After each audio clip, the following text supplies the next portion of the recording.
Good evening. It's 7. Stephen.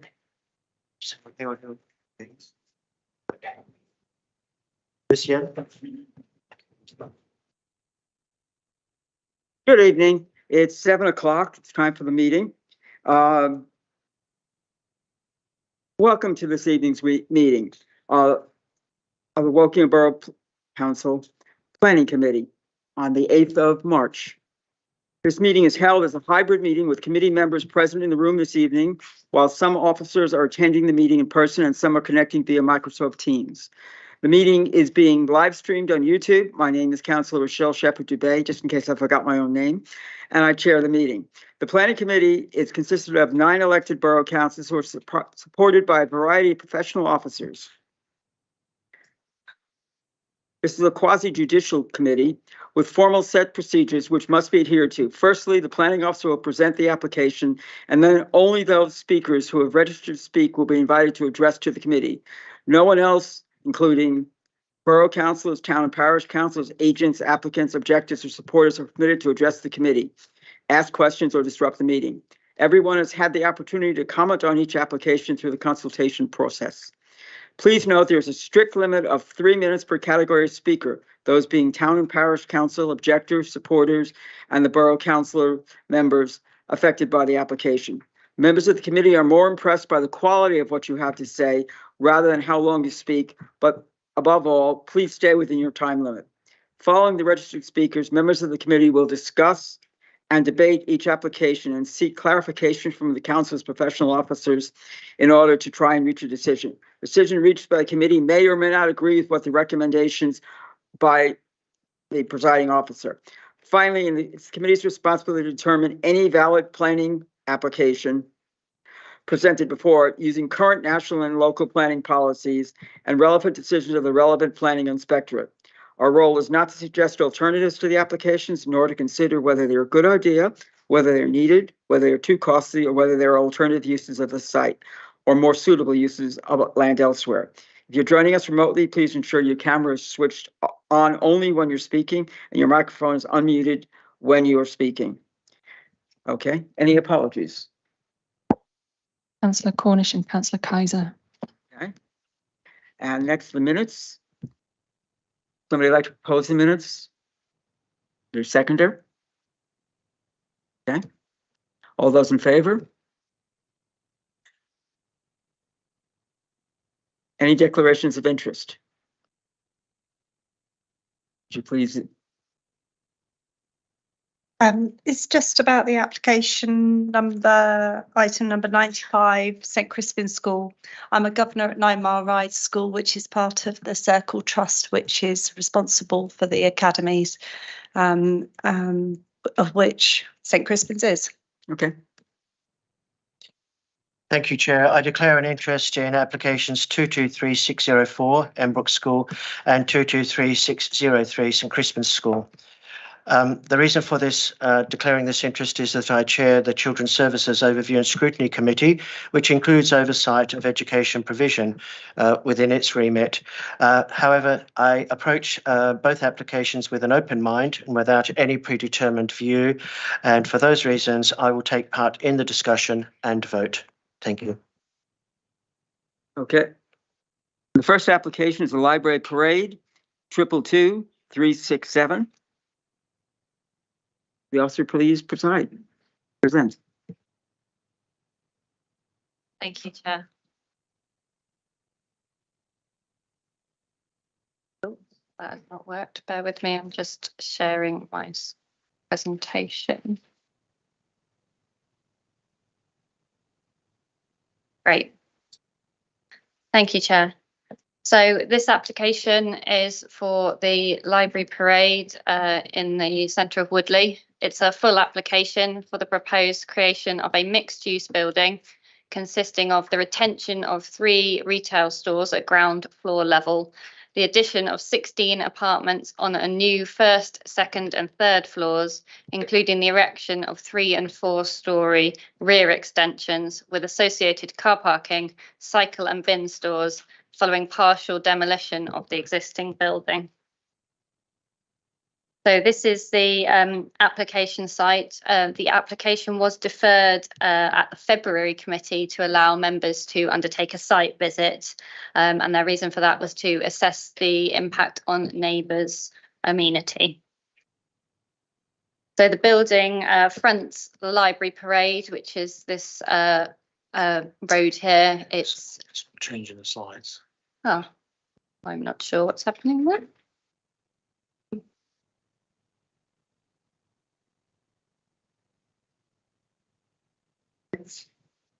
Yeah, I've got that on my screen. Go back one. I will just go from, that's fine. I will carry on from sharing here.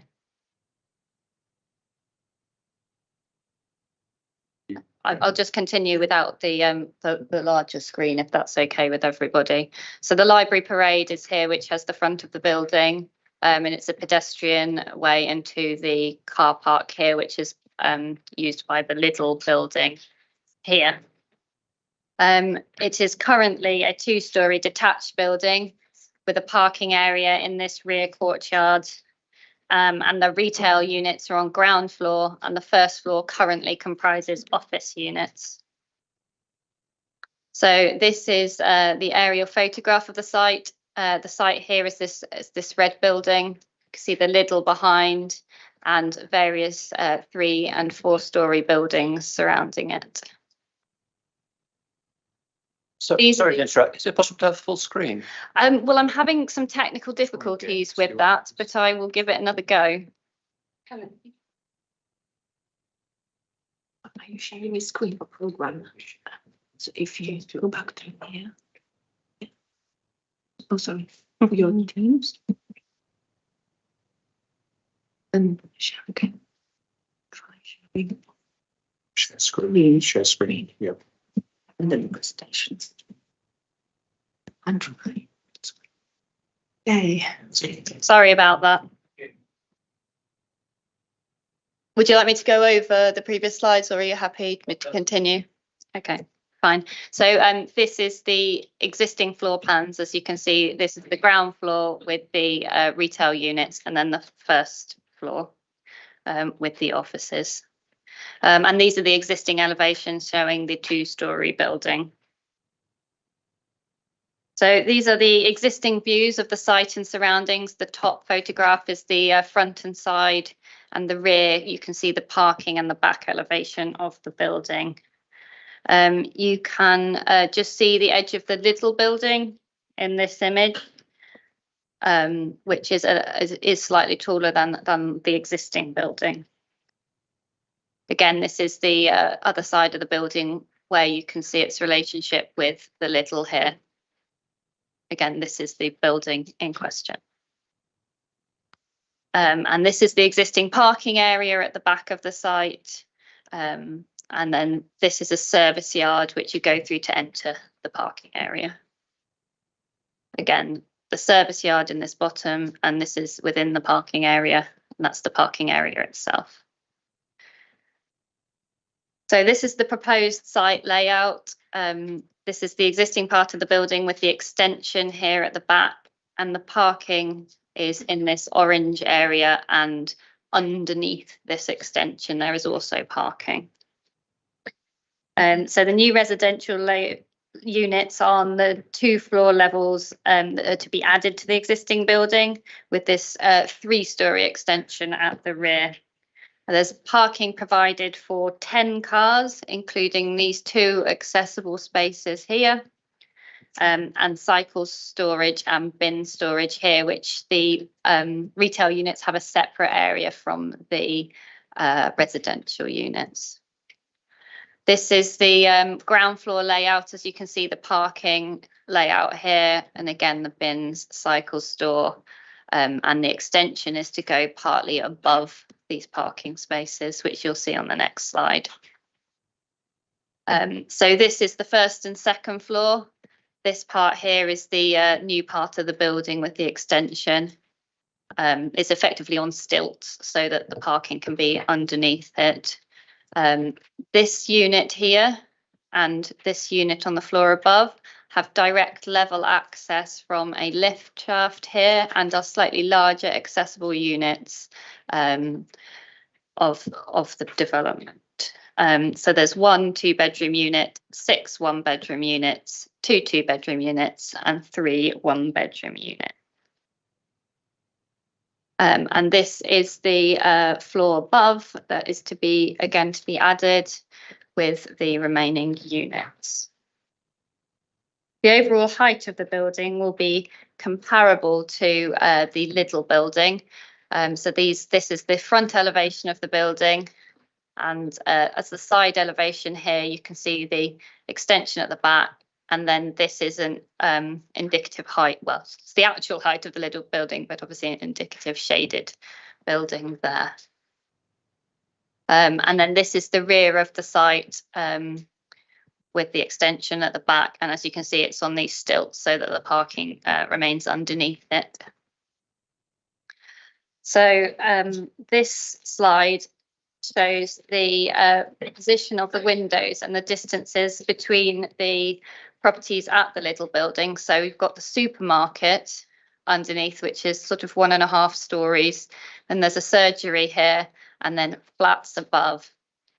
As you can see, there's a slightly staggered with the levels, so the window levels don't have direct overlooking or any issues there, and there's an 11-metre distance between the Lidl building and the proposed units, with the new floors of the building to be recessed back from the existing front elevation here.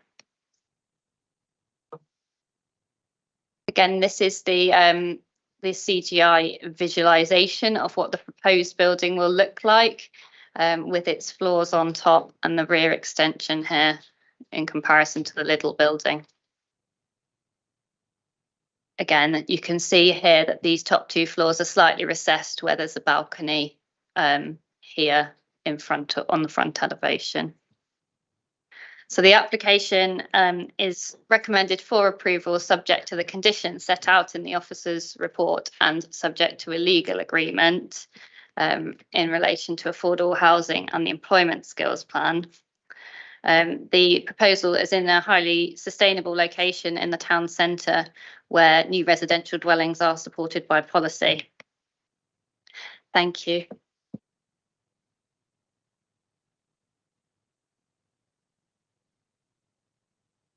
Okay, Helen Bruce, do you have your presentation, or have you given it to the office? Okay. You've got 3 minutes between you, so decide how you're going to split it. Yes. So I'm the owner of Woody Pets. Our service area is at the rear of Library Parade, opposite to the proposed planning site, where the applicants have only access to their parking. The proposed planning application will significantly impact on this already very congested high traffic area. There is already a limited turning circle for HGVs, with many reversing back from the Headley Road due to the fence installed at the planning site. There's a large number of unauthorised vehicles using our site that's already difficult to police. From the proposed planning application, it's clear that there's insufficient parking provision. There are 8 spaces and 16 apartments, so only provision for 31% of the incoming residents.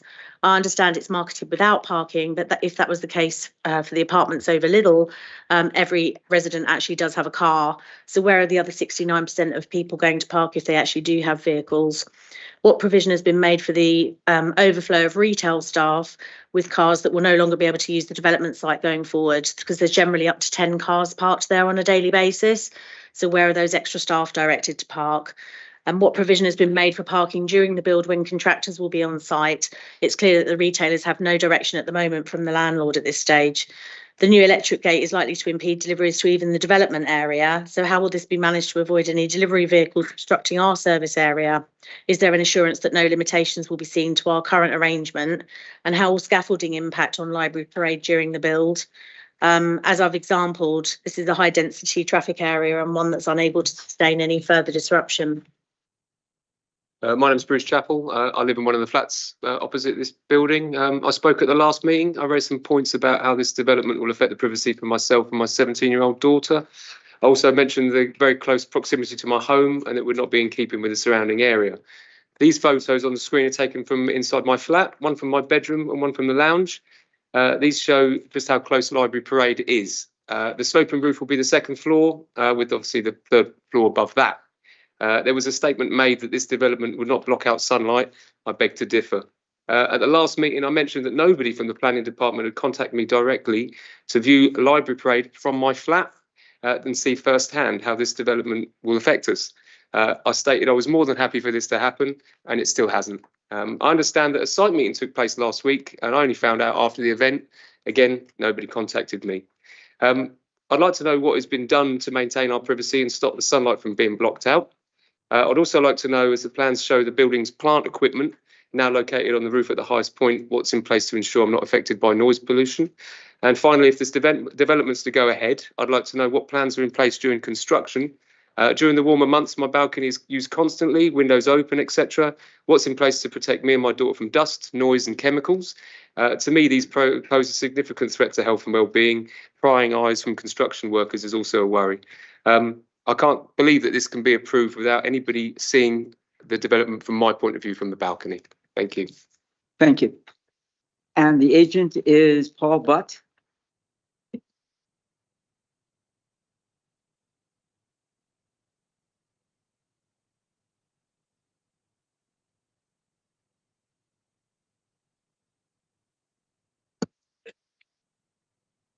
Okay, thank you.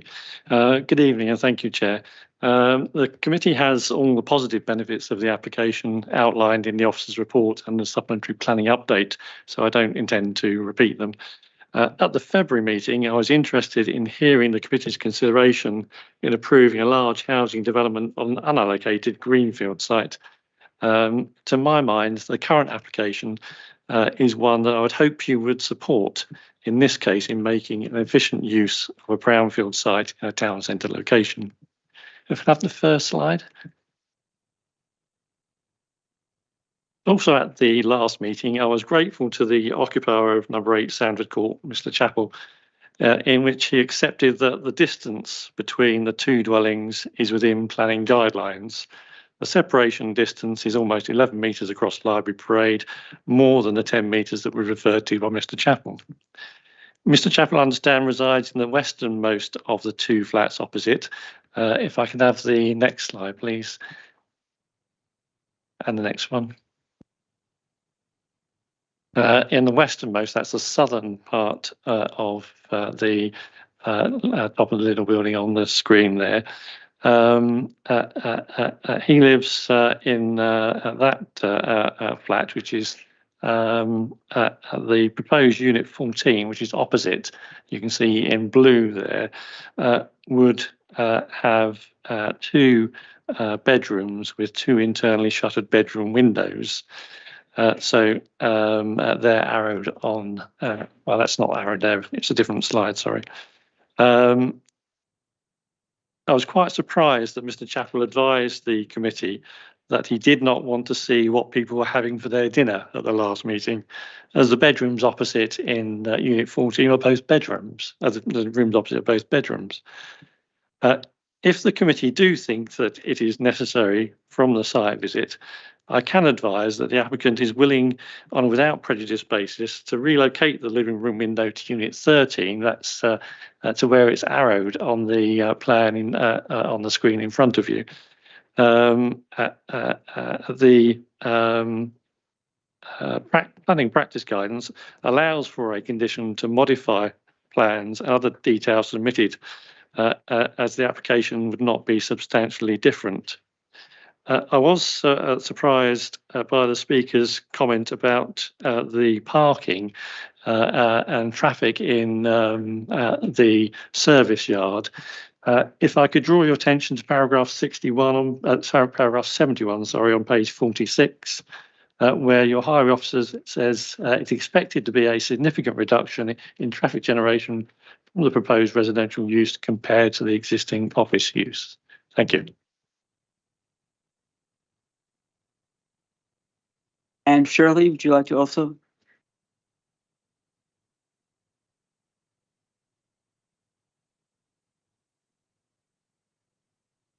Thank you. Good evening.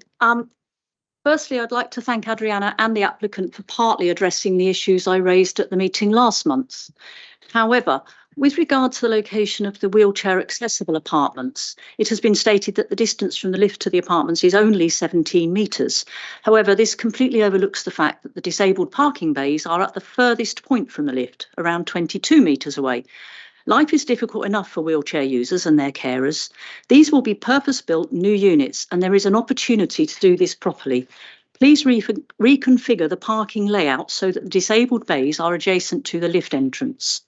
I would also ask that the doors to the lift lobby be taken into consideration, to take into consideration the needs of wheelchair users in terms of how they will open and close. And I realise that's not necessarily a matter for this committee, but I'd like to get it on record. With regard to the parking, we are told that the flats are to be marketed as car-free, and I'm sure this does work well in many large town centres. However, Woodley is not a large town centre, and it only has decent public transport links with Reading. The flats in Sandford Court above Liddell are cited as a local example of car-free living, but I have it on good authority that almost every resident in Sandford Court owns a car. Those who cannot afford a season ticket for the car park simply park elsewhere. And this, I'm afraid, is what will happen with this development. Finally, with regard to the aircon and extraction units, which you can see on the screen here, you can see that they are numerous, and even though one or two are now redundant, I'm told. In their current location, even when running at full capacity in the summer months, they do not affect other residents. But no specification is given as to the size and quantity of units which will be sited in the plant area on the roof. Will the units need to be larger and more powerful than the existing ones? Will there also be air source heat pumps for the residential units? If so, there could be considerable noise generated from the plant area. This could have an adverse impact on the top floor flats in Sandford Court, particularly in the summer months when windows are open and residents are enjoying their balconies. There were considerable noise issues with the air source heat pumps on the nearby library, and the acoustic housing had to be enhanced to mitigate this. I note that condition 12 calls for a noise impact assessment. Why was this not called for ahead of the application coming before the committee? What will happen if the assessment shows the predicted decibel levels to be above what is acceptable? Will there be a retrospective application to consider any changes? Thank you.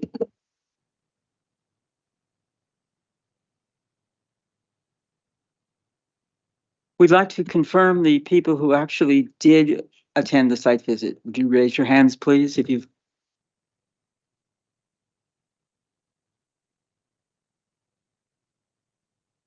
Half a hand, Chairman, because I didn't attend the official site visit, but I have visited the site myself. Okay, and both, so, okay. Good. And members to speak? Is anybody? Okay. Stephen, and either of you want anybody? No. Oh. Andrew? Okay, thank you, Chair. It has been confirmed that the accessible units would not be on the ground floor, but could officers please state precisely where each of the two accessible units would be? On which floors will they be?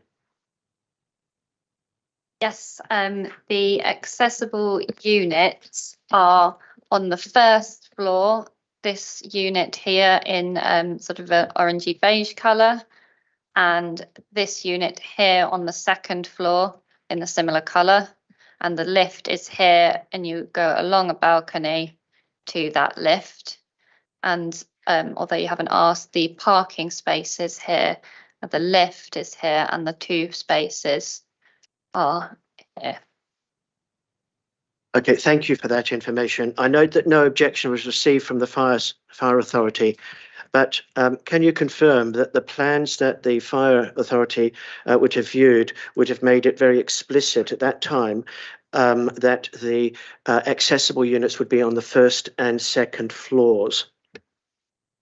The plans that would have been considered by the fire authority, these plans before you now, and they would have viewed these plans. So I believe it's clear on those plans where those units are. Thank you. Another question, if I may. The briefing note from the agent, and it was mentioned by the agent this evening, indicates a willingness to consider relocating the window, the living room window at Unit 13. Could you please outline what, well, I think that has been outlined this evening, what that would mean in terms of the plans. But could you please state a view on whether or not you think it would be beneficial to the residents in the flats above Aldi to condition such an alteration? I think in terms of this application, we have to consider what is before us today. We can't amend a plan through a condition. So if we feel that that window is unacceptable for whatever reason, then that will have to form part of your decision-making process. In terms of the window where it is now is what we're looking at today. Thank you. And one final question for the moment, if I may, picking up on one of Councillor Boyd's concerns about the location of the disabled parking bays. And I suspect I'm going to get a similar answer to this question, to the previous question, because we can only consider what is in front of us. But I'm wondering whether perhaps as an informative, we could express a wish that they look at positioning the disabled bays as near as possible to the access points. In terms of what you've said, yes, we have to determine what's before us today. I can confirm that the highways officer doesn't have any objections to the arrangement of the parking as it is set out. An informative is possible, but obviously it's not necessarily mean that the applicant will necessarily do that. I think another point to make in terms of that is the way the parking is arranged, those accessible spaces, moving them closer, you might struggle to fit them in and lose a space somehow doing that. But that is for the applicant. We've got to determine on this parking plan that we've got here before us today. Thank you, Helen. Stephen? Thank you, Chairman, and thank you, Helen, for the report and the presentation of it. I have a query, first of all. Could you just remind me what the Borough Design Guide tells us about minimum separation distances when we're talking about relationships of this kind? Yes, of course. I don't actually have the exact paragraph numbers on me, but if you'd like those, I can find out. So the Borough Design Guide refers to a distance of 15 metres at this height of building, and these buildings are 11 metres apart. However, the design guide does go on to say that in town centre locations or schemes that are in a more urban setting, these distances are likely to be more tighter and compact and could be under that 15 metres. Thank you. That's very helpful. I suppose the question we have to weigh up here is whether 11 metres is so far under the 15 metres that even given the context that you've just described, this is an unacceptable relationship. I have to say my inclination is to say it is an unacceptable relationship. But I'd like to hear what other colleagues think before I propose any course of action on this application. I was wondering if personal evacuation plans are going to be brought in for the accessible flats. It's a new program by DLUC, and it's designed for people who have accessibility problems to be able to be evacuated from an apartment or a flat in case of a fire or in case of any emergencies. We haven't had any objection from the fire and rescue services, and we don't have a condition at the moment for that. I'm not sure. Do you have any I'd like to comments? suggest an alternative for that. I was actually at a meeting this afternoon talking about that, so. I think there are certain, thank you, Chair. I think there are certain requirements for fire safety plans for designated buildings which meet a certain threshold in the number of units or the size of the building. This doesn't trigger that requirement. Anyway, as a good idea, because it does help, because there's no way to be able to get people with mobility problems out of a first or a second floor by themselves. And the fire department can't necessarily do that as well. So just in case, it would be a good idea to, since it's an accessible flat, for the regular flats, no, but for the accessible flat, also no. And I'd also like to ask about urban areas. Now, Stephen has talked about 15 meters apart, and you've talked about 15 meters apart. These are only going to be 11 meters apart. In more urban areas, is a shorter distance more common? Yes, and that is what the design guide does say, and Woodley Town Centre is designated as an urban area in the borough. So yes, those distances are often reduced. As Councillor Conway did say, it's up to you to decide whether that 11 metres is materially harmful versus a 15 metres. I think the other thing to bring to your attention is, again, this plan, which does show that because of the sort of store height of Lidl and the surgery, there is a staggered relationship. So I don't know if that would help in your assessment of knowing that there's not sort of direct window to window relationship within that 11 metres. Would they be able to look into the people's? Would they be able to look into the people's windows? So these lines show the sort of midpoint, well, just lower than the midpoint of the window, shows that this is above, but obviously you are above, so you will have a little bit looking down to a certain extent, whereas this one, again, that's the surgery, so that's not so important in terms of residents. So it's really this top floor that you're considering, and that relationship of 11 metres against the windows, which I think there are 3 or 4 along that elevation of this level versus this window, and whether you think that 11 metres is harmful to the amenity of those occupiers versus potentially a 15 metres that the Borough Design Guide says, but it does allow for a reduction if you where necessary. Rebecca? Just wondering why, when the main impact of this scheme would be on a resident opposite, and why, when we've looked, you're looking at reducing something by 4 metres. I mean, we're not looking at 1 metre. This is 4 metres. This is quite a movement from the guide.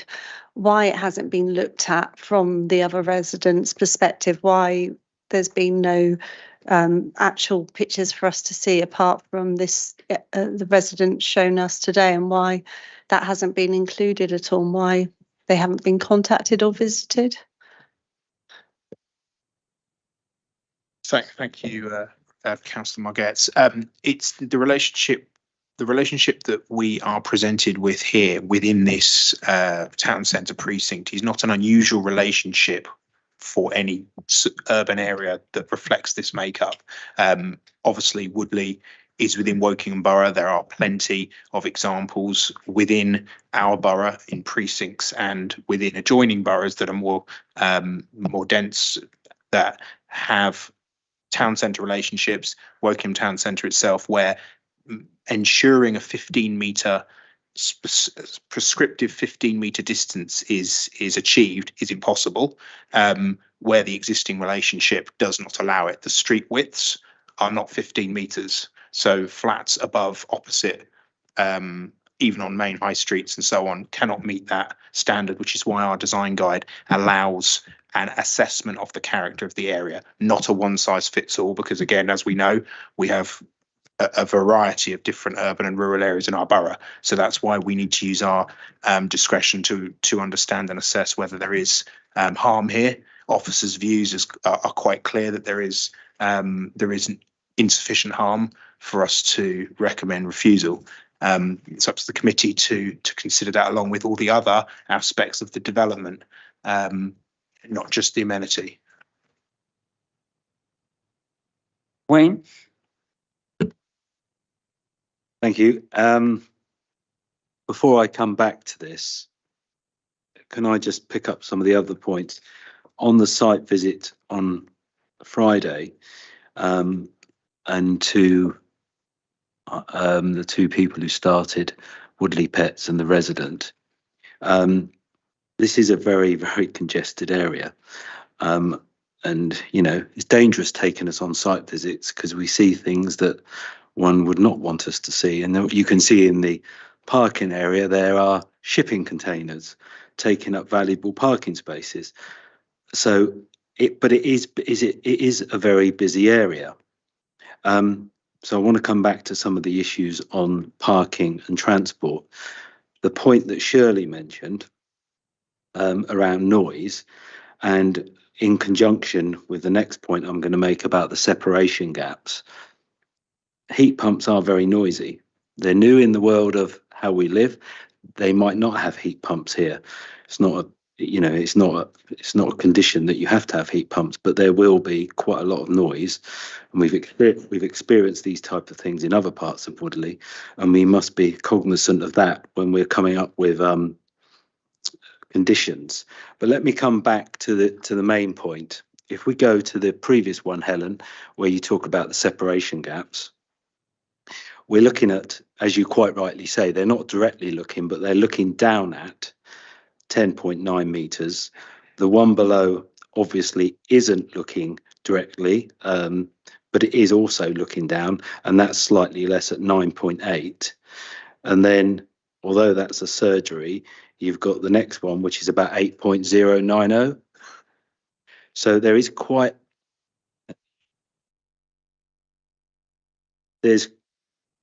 we are getting to the point where these are, well, quite close. This room's not much more than 8 meters. So you'll be, but I come back to the point. If they had built here first, we would be in the same predicament if somebody was trying to build opposite. But I do think that when you look at this, and if you go into that area, it is going to be 4 meters. And I understand what you say, Brian, about it's, you know, it's natural that in an urban settlement you might get closer. But as Stephen says, what we've got to decide is whether or not this is too close, and could, and I'm not suggesting for 1 minute we're going to change the plan, but knowing all of this and knowing how tight this is, why that couldn't have been pushed over. Yes, they might have lost a bit of space, and I would imagine the internal space of these flats, these individual flats, is quite close to the minimum design guide, and that's probably why they've had to expand this area. But it's knowing of some of the issues we've experienced with flats around the borough, I think we need to be very careful here tonight. But I'll come back when other people have had their view. One more comment.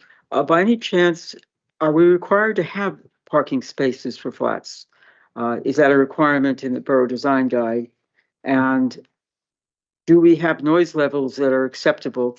I only say that because I've lived in urban areas and the noise levels are much higher than they are in rural areas or in suburban areas.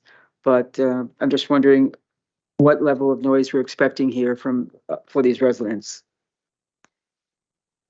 So in terms of the parking, the car-free units, of which there are 11 units of the total 16, I believe it was, are free, and the highways officer has no objection to that because of the sustainable location. So there's no requirement for flats to have parking or to be car free.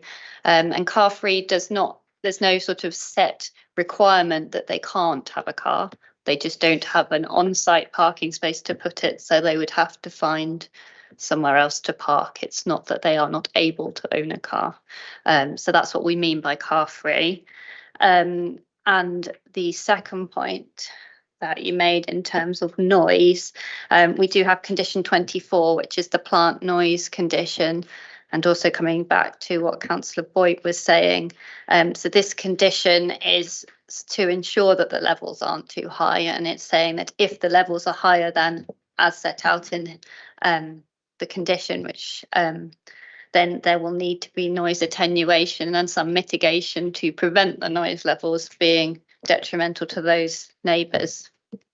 And that all forms part of that condition. And if it's noise sensitive, they will have to mitigate against that noise, or they will be in breach of that condition. Who will measure the noise? Will it be the borough, the individual residents, or just curious? So the condition requires the plant and machinery not to be too noisy. So if a noise issue is raised in the event of an approval, then it will be probably environmental health who would investigate that at the first, and then it would go through the enforcement processes to make sure those noise levels don't exceed what is set out in the condition. Stephen? Thank you. This is a really tricky one. And obviously, as a planning committee, we have to work within a fairly constrained environment of local and national planning rules. And as far as the parking issues are concerned, which are clearly a concern, particularly for local businesses, but I think for residents locally as well, I'm afraid there's a very limited amount we can do on the parking because the highways officer regards this as acceptable. And we can't present technical evidence that would in any way trump the judgment of the highways officer. So I'm afraid we have to put aside those concerns for the moment and focus on the areas where I think there's scope for different judgments to be made.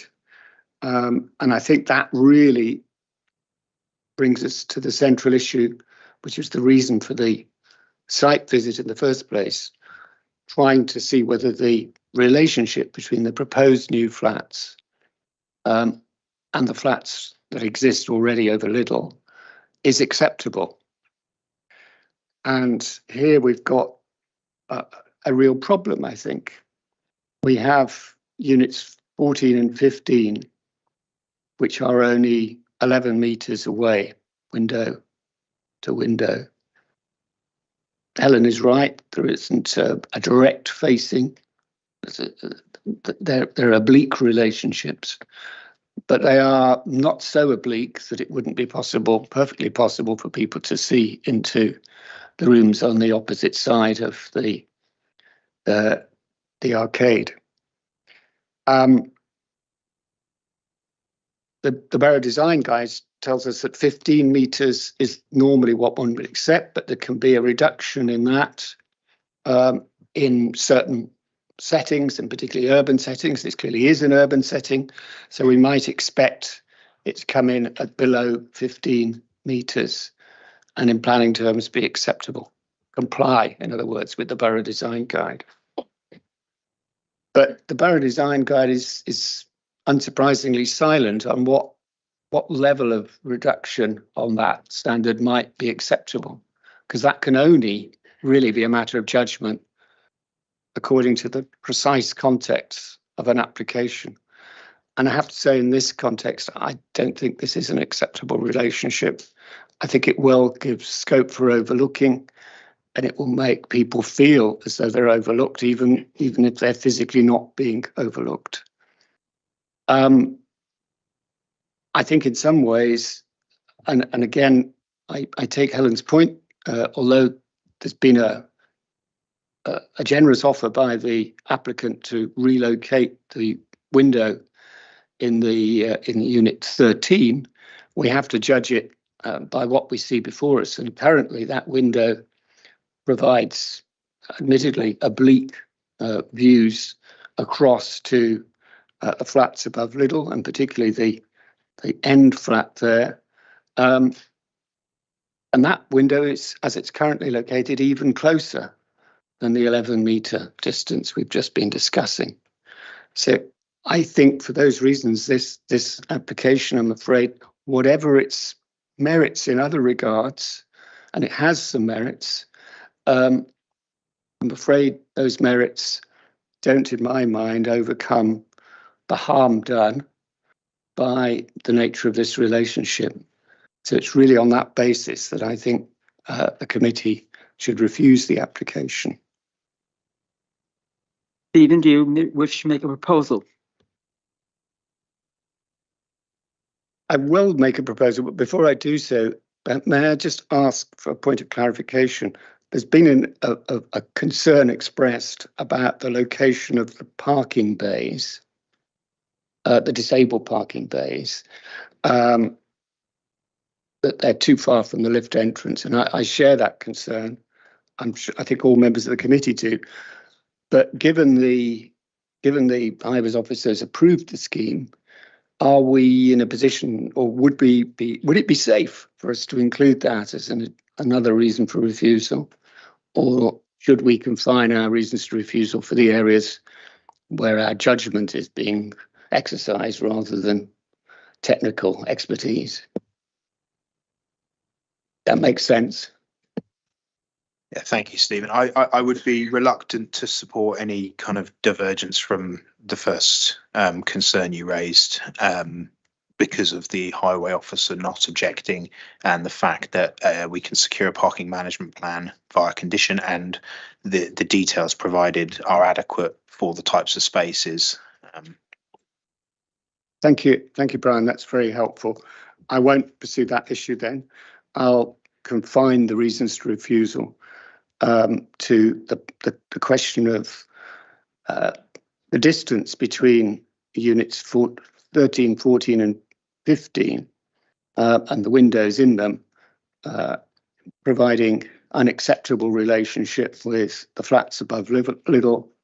The distances involved fall below the recommended minimum in our borough design guide. And even though we need to take into account the context of an urban area where a somewhat lower limit might be acceptable, this limit is considerably lower and therefore is unacceptable. Just a second. Rachel, the legal officer, has her hand up. We'd like to see what her opinion is. Yes, through you, Chair. I think it may be a little after the event. It came about in relation to the parking issues raised and whether they could be taken into account, bearing in mind the technical advice that had been given. I was merely going to say that if the proposal is against officer recommendation, the Constitution is quite clear that there need to be clear planning reasons, but that appears to be the way we're heading in any event, and that is not being taken as a point. So slightly after the event, but thank you. Would the condition moving the accessible parking spaces to another location be okay? Stephen, you have a proposal? All those in favor of Stephen's proposal? Seconded? Would somebody like to second it? Wayne, okay. Now would people like to vote on Stephen's proposal? Refusal. Okay. 4. And how many are against? Any abstentions? So it has been refused.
Okay, the next application is application 223604, the Embrook School, and the officer is Joanna. Thank you, Chair. I'll just clarify that the application was assessed by my colleague Adriana, and I'm presenting on her behalf. Good evening, members.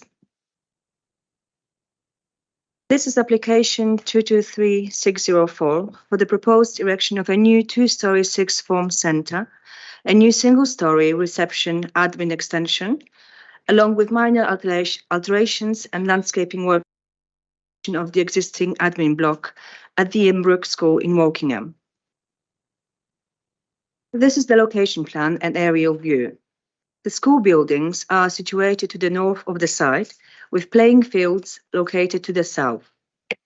The Embrook River runs along the east side of the site, and much of the site lies within flood zone 3. This is the proposed site layout, which identifies various parts of the proposal that are intended to be carried out in phases.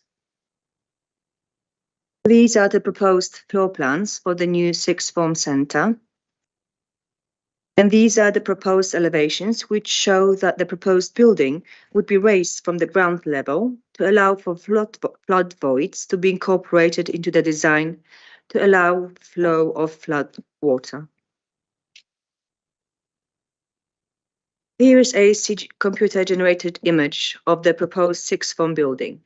The design, mass and scale of the building and the layout is considered appropriate for the proposed use, with adequate separation distances to adjoining residential neighbours.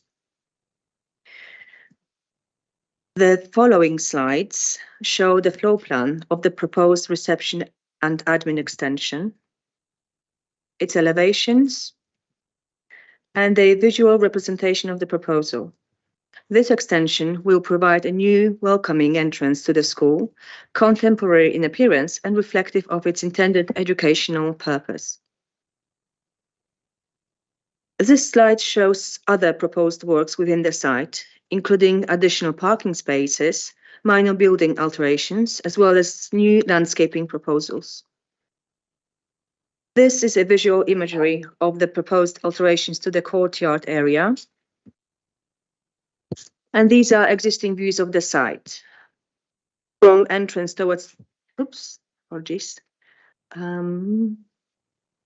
they were from entrance towards the new reception, towards the location of proposed sixth form building, view of the courtyard, and view of the existing reception admin block to be demolished. As set out at the beginning of the presentation, the site is within flood zone 3. Whilst Environment Agency was consulted on this application, it confirmed that due to a high volume of inquiries and shortage of staff, it would take approximately 1 month until the application would be looked at by their team, with several weeks likely to be added on to conclude the process. Council has a statutory duty to provide education and to ensure there are school places for every child within the borough. This is an important material planning consideration. Moreover, school applications should not be delayed, especially where there is a demonstrable need to provide school places to cater for the increased need for pupils, and where the council has fulfilled its statutory duty to consult with the relevant body, in this case the EA, and no comments on the proposals were received. As such, pre-commencement conditions are imposed to secure appropriate flood risk mitigation measures for the proposed development. The application is considered to be acceptable and is therefore recommended for approval. Thank you.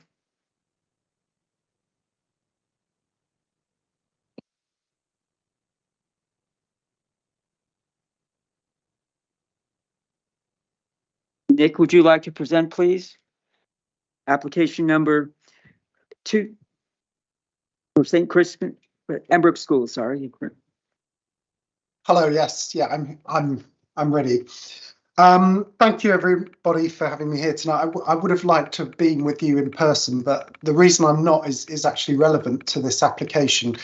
We were having a virtual parents meeting with the new parents that are due to join us in September, and it was a very well attended evening because we're admitting more students than we have ever before. Our school, the Embrook, is very much a school that puts community front and centre of everything that we do, and as part of that, we want to ensure that there are sufficient places at high quality schools for our young people. And certainly there is much demand for that. In the 4 years that I've been head teacher here, our first preferences have risen by 185%, and we now essentially fill our 210 places in each year on our first preferences. For September 2023, we've had 873 parental preferences overall, so we know there is demand in the community for places at this school. What we've done to assist with that already is provide 30 additional places for each of the last 2 years, and we will do that again for September to help the Wokingham families by providing additional school places to manage the current bulge in secondary admissions. And while we're happy to do that, it does create operational pressures for us in the school. By way of example, this year we had to convert an office into a small teaching room for sixth form lessons. And while that works as a temporary solution, it's not a long-term solution. We would run out of offices, and actually we need those offices. We need ancillary spaces to run the school. The plans that have been produced are really exciting. They would give us much needed teaching space to allow us to take the additional students, but also independent study space so that our older students can develop those independent learning skills that they would need for university and apprenticeships. We've also worked with the architects to prioritise some things that may not be glamorous, but are really important for the experience of our students, things like building accessibility and high quality toilets, so that whatever your background, you are having an educational experience of high quality. And I think all of these plans will contribute to better standards overall in our school and crucially better outcomes for the young people in our community. Thank you. Stephen? Thank you. I think a very quick question about relationships with existing dwellings. That has clearly come up as a reason for neighbour objections. Could you just confirm, Joanna, that the distances are acceptable in planning terms? Thank you, Stephen. Yes, so the recommended distances for 3-storey buildings, so in case of the sixth form building, are 30 metres, which would be the case for 113 and 115 Embrook Road. So the distance would exceed this recommended distance. However, 93 Embrook Gate would be, the separation distance would fall below the recommended distance. However, due to the positioning and orientation of the building and oblique angles, as well as the windows proposed to be obscure glazed, it's not considered this this would have an acceptable impact on the residents. So in planning terms, these would be acceptable relationships. I think the benefits, the public benefits of this application, I think are really so great that it is a very material consideration in the way we determine this application. So I propose that we approve this application with the conditions and informatives attached in the report.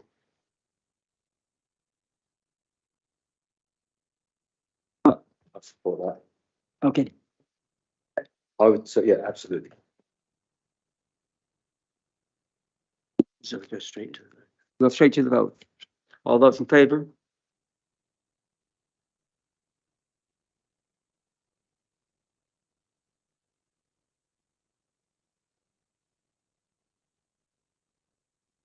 It was unanimous, the vote. The next application is St. Crispin School, application 222603. And Andy, Joanna is the officer. Would you like to present, please? Thank you, Chair.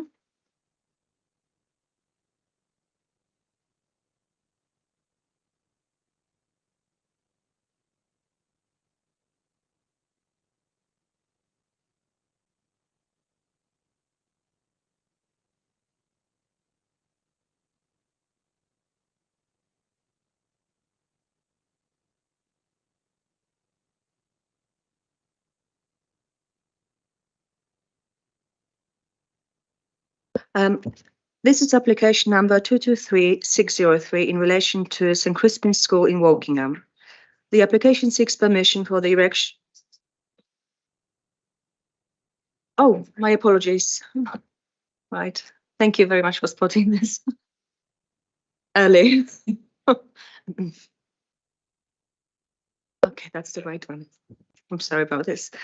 So again, this is application number 223603 in relation to St. Crispin's School in Wokingham. The application seeks permission for the erection of a single-storey extension to the existing dining hall, two-storey extension to the existing sixth form block, and a new canopy to the front entrance, along with replacement of the services and bin store following their demolition. The application site is indicated here with a red outline. It lies south of London Road within grounds of St. Crispin's School complex. St. Crispin's School is a Grade 2 listed property. It has been listed due to being the Ministry of Education's prototype of prefabricated schools, which demonstrates how prefabrication techniques could be applied to multi-storey buildings. The current slide broadly identifies the original 1950s structures, as well as subsequent additions from 1960s, 70s, and more recent periods. The current slide shows the proposed site layout and identifies the location of the proposed porch and bin services enclosure, dining hall extension, and an extension to sixth form building. The following slides present the proposals in more detail. This slide shows the floor plans of the proposed dining hall extension and its elevations. Here we have the existing views of the inner courtyard and the computer-generated image of the proposed extension. This slide shows the floor plans of the proposed sixth form extension and its elevations. Here we have the views of the existing sixth form building and the CGI of the proposed extension. This slide shows the floor plans of the proposed canopy and bin services store replacement and proposed elevations. And here we have the existing views of the existing entrance arrangement and a computer-generated image of the proposed structures. In summary, the Council is under a statutory duty to have special regard to the desirability of preserving the listed building, its setting, or any features of special architectural or historic interest it possesses. The Council is also under statutory duty to provide education and to ensure sufficient school capacity is provided to meet the education demand within the borough. The significant public benefits that are identified as part of the proposal are considered to outweigh the less than substantial harm to the heritage assets arising from the scheme. Therefore, the application is recommended for approval, subject to conditions and informatives. Thank you.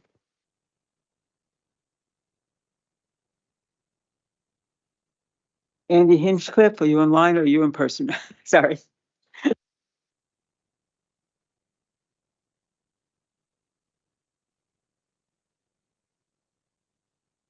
Good evening. My name is Andy Hinchcliffe. I'm a head teacher at St. Crispin's School. Over the last few years, the Circle Trust, which St. Crispin's is part of, have worked hand in hand with the local authority to meet the needs of families and students in the local area. As Montague Park and Keep Hatch Gardens developments have grown, we have looked to support the local authority so they're able to provide additional places for all children in the local area. To explain and show our commitment to supporting local families, for September 2022, St. Crispin's took in an additional 100 students, and we're looking to support the local authority again with additional intake of 55 students for September 2023. St. Crispin's is a popular school and we are oversubscribed in all year groups. We take students mainly from the east of the borough and the town, but we are an inclusive school, serving students with diverse backgrounds, special educational needs, and also those with English as an additional language. Each year, we have close to 900 preferences expressed for a place at the school. Alongside this, we have seen our number of first preferences for the school grow to nearly 240 this year from 160 before the pandemic. The school is clearly popular But as mentioned by my colleague, Mr. McSweeney, there are a number of other factors, such as the demographic bulge, moving from primary schools and approaching and entering the secondary schools, incoming families from Hong Kong and elsewhere in the world, very sadly from Ukraine, and also movement within Wokingham and to Wokingham with the new housing developments. We also have a new full primary school on our doorstep, and we would very much wish to support the community and those students in Montague Park who are attending to be able to offer those students a regular place at the school. St Crispin's opened in 1953. The cohort plan to enter the school that year was 450. The dining space then and currently seats 140 young people to be warm, to be dry, particularly on days like today. The current population of the school is 1,400. Over the years, St Crispin's has grown. Additional teaching spaces have been provided to provide new capacity. New classrooms are pretty valuable when you're teaching maths, history and English. But since 1953, the heart of the school, the dining area, has never changed. And over the years, it's now more and more crowded. The new dining area will not only provide capacity to feed and allow more students to eat, to be warm and to be comfortable, but also to allow the school curriculum to open. At present, other areas of the school are used, such as the main hall, to allow students to be warm, but this prevents other activities taking place, such as exams, sports, and Duke of Edinburgh activities.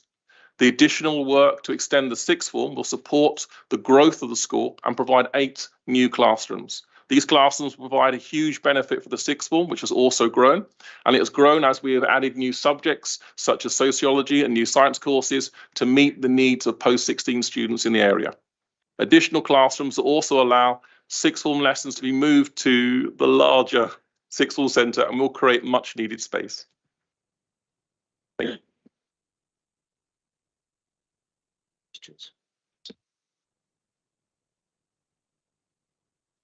Stephen? Thank you. This is another school application and in many ways similar to the last one, although slightly more complicated because in this case, the Built Heritage Officer has objected to the application. And clearly this is a listed building and the council is obligated to consider carefully how a listed building is treated. I'm all in favour of preserving historic buildings, but perhaps some merit more careful treatment than others. It's an interesting designation and why it was chosen.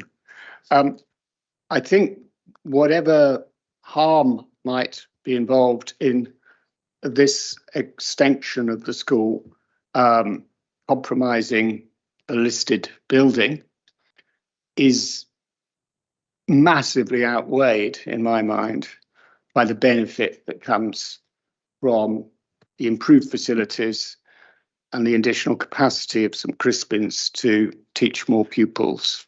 And that is desperately needed.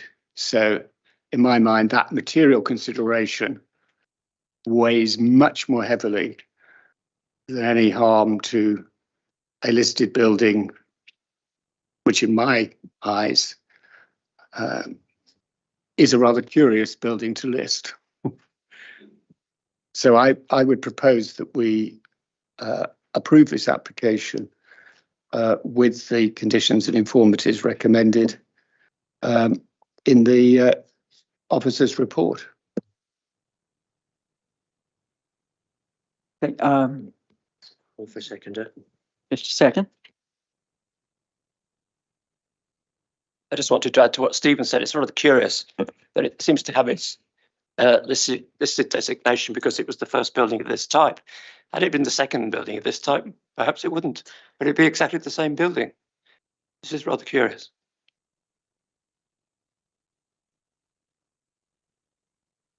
Anyone want to second Stephen's proposal? Andrew? Okay. Go to the vote. Go to the vote. All those in favor? That was unanimous.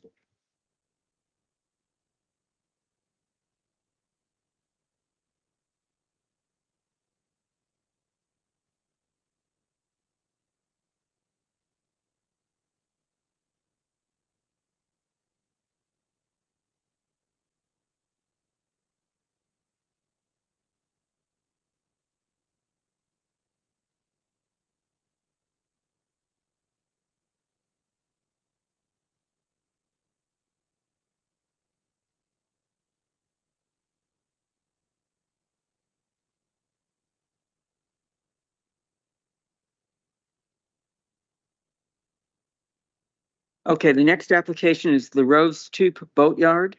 And would you like to confirm if you've actually been to the site and the site visit? Have you been to the site visit for Rose Tube Boatyard? Okay. I'm in the same position as Rebecca.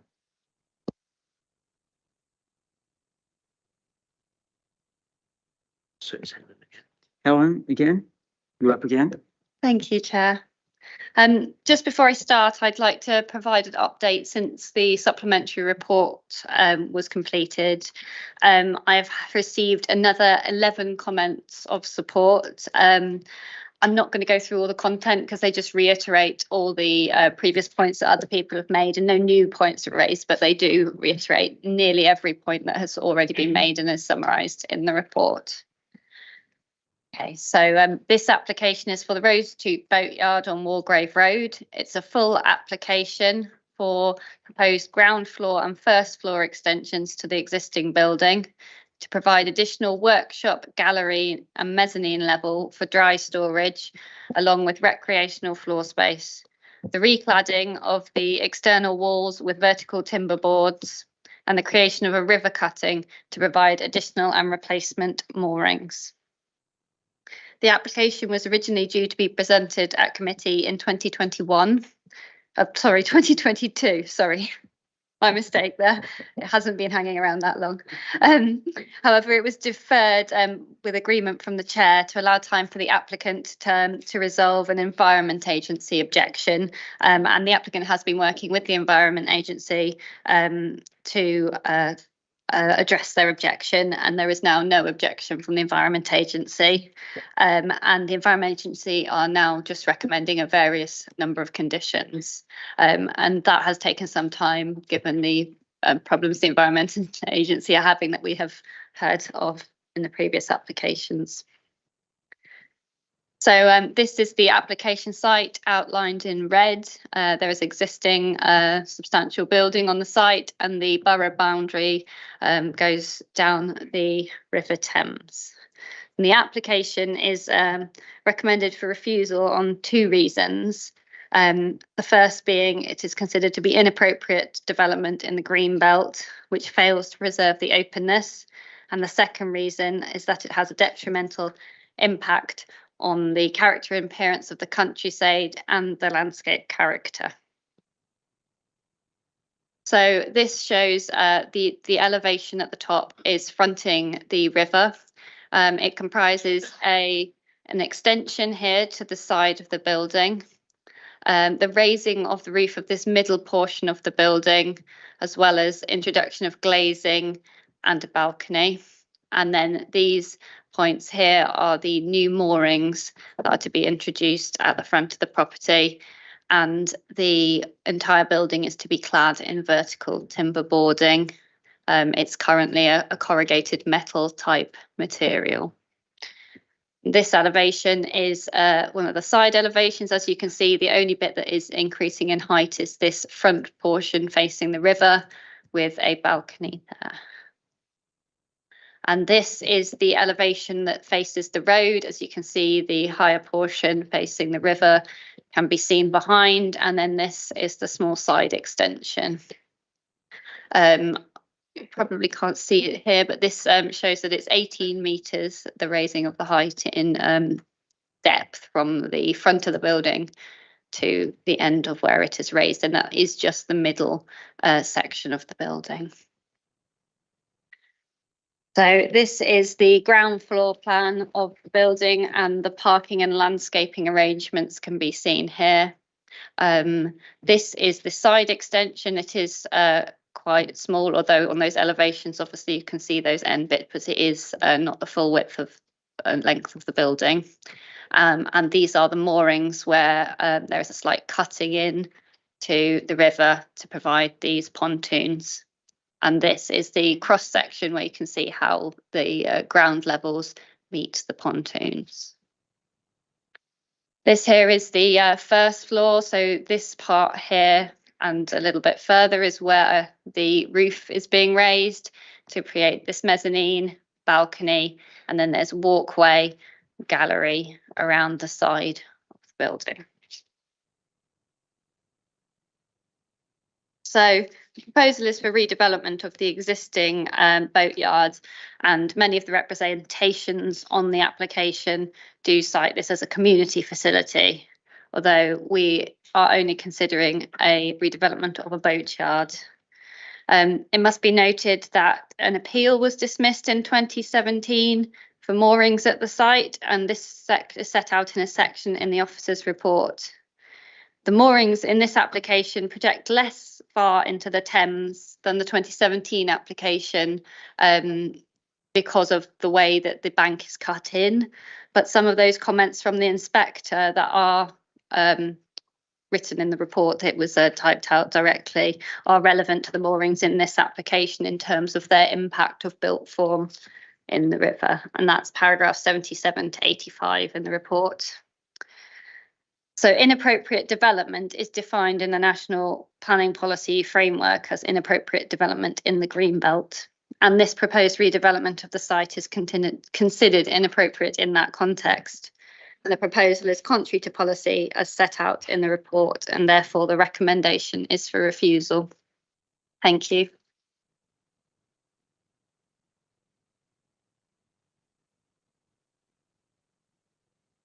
John Merkel from Renham Parish Council.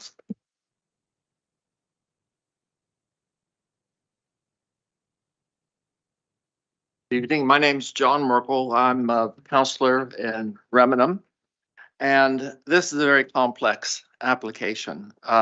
We've written a letter of support for this application from the parish council that's been entered, but I wanted to highlight a few of the issues here that are relevant to living in the community. I live on Wargrave Road, so I'm a boat user, and I'm very interested in this because in many ways, this proposal is uniquely suited to the activities that take place in Remenham. So many of the activities have limited duration, the Henley Regatta, other activities, festival, and on from there. But this would represent, and I'll focus on some of the community advantages here. This really focuses on a long-term project. And developing a museum like this really is very much a long-term project. I note that most of the letters all do address these questions about inappropriate development and detrimental impact. But judging from the area along Wargrave Road and its current condition right now, these changes for the boatyard really do represent substantive positive changes and developments. It takes a while to develop a museum, and I do note that with the activities that are not part of this proposal that have been excluded, it's a small community. The activities will develop and grow, and I think that with the proposal for refusal, it relates very much to scale. The activities that are going to take place in terms of some of the changes on the property are incremental. These activities will increase. I think some of the impact is going to be reassessed and follow-up procedures. And because museums grow, they often start around a collection, and then items are added to the collections, okay? They develop with time. This whole proposal is very much a question of scale and development. I think that given some of the objections already, and it's recommended refusal, that these ancillary activities, since they are going to be on a small scale and starting, that there should be follow-up applications to guarantee some of the future activities that are maybe intended in terms of community asset. So on the way forward, one last sentence, please. Okay. On the way forward, this really does represent an initial incremental step towards achieving what would become a very substantive advantage for the community. All right, thank you. Mr. Toop and Adrian Gould.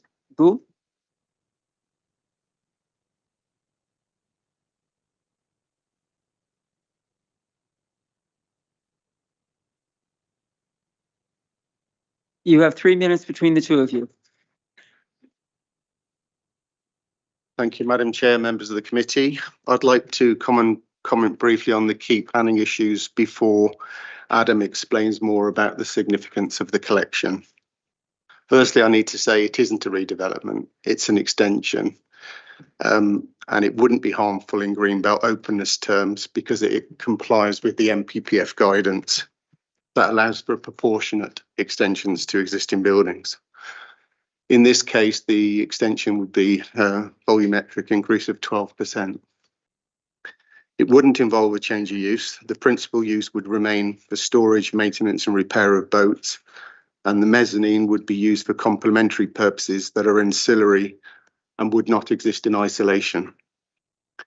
The proposed extensions and alterations will greatly enhance the design quality and interest of the existing building in what is a developed part of the river frontage. Part of the central section will increase in height, but it would still be in keeping with the height of both neighbouring buildings. The proposed planting will provide clear landscape enhancements and also bring about significant biodiversity net gains. Contrary to what the office has told you in the report, the planting of hedges is not a development. The proposed moorings are an engineering operation, but they would not impact adversely on Greenbelt openness. And that they are different from the previous proposal, which were for an incursion into the river.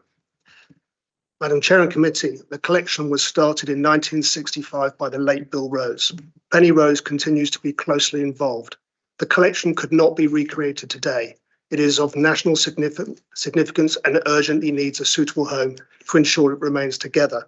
There could be no more suitable location than the boatyard in question.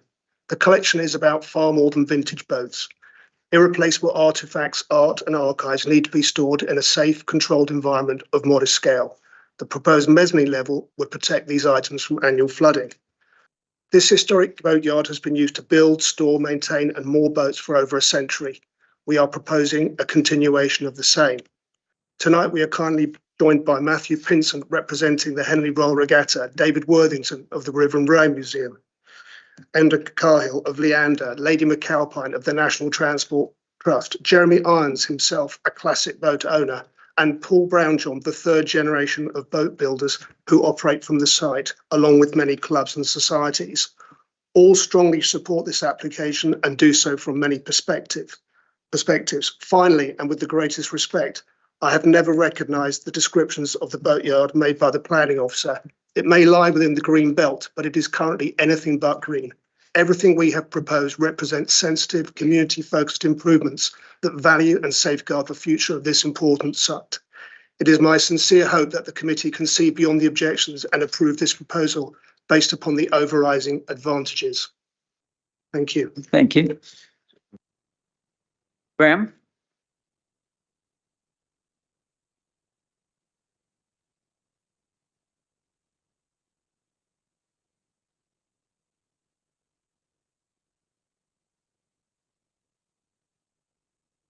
I'm Graham Howe, councillor for the ward of Remenham, Ruscombe and Wargrave, and I speak on behalf of myself, of course, and my co-councillor, John Horsell.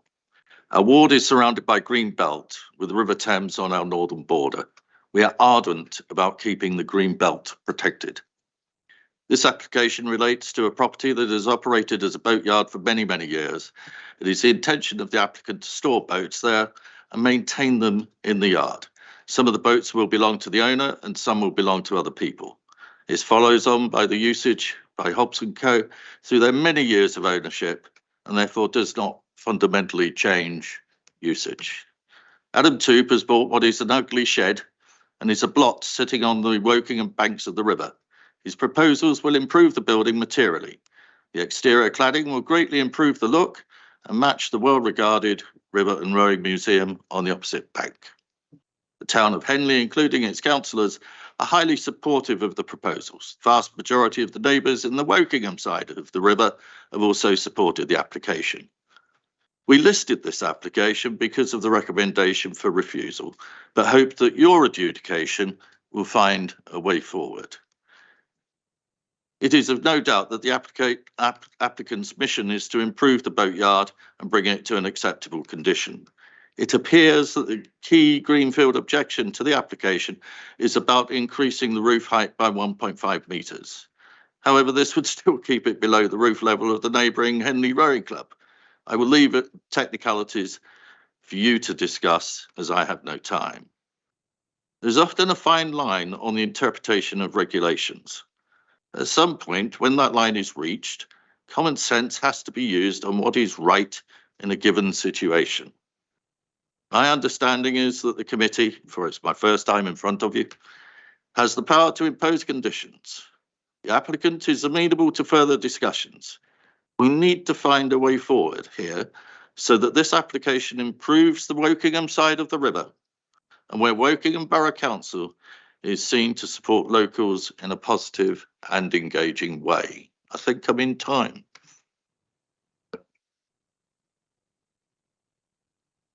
Okay. Okay. So Andrew? myself. Yes, thank you, Chair.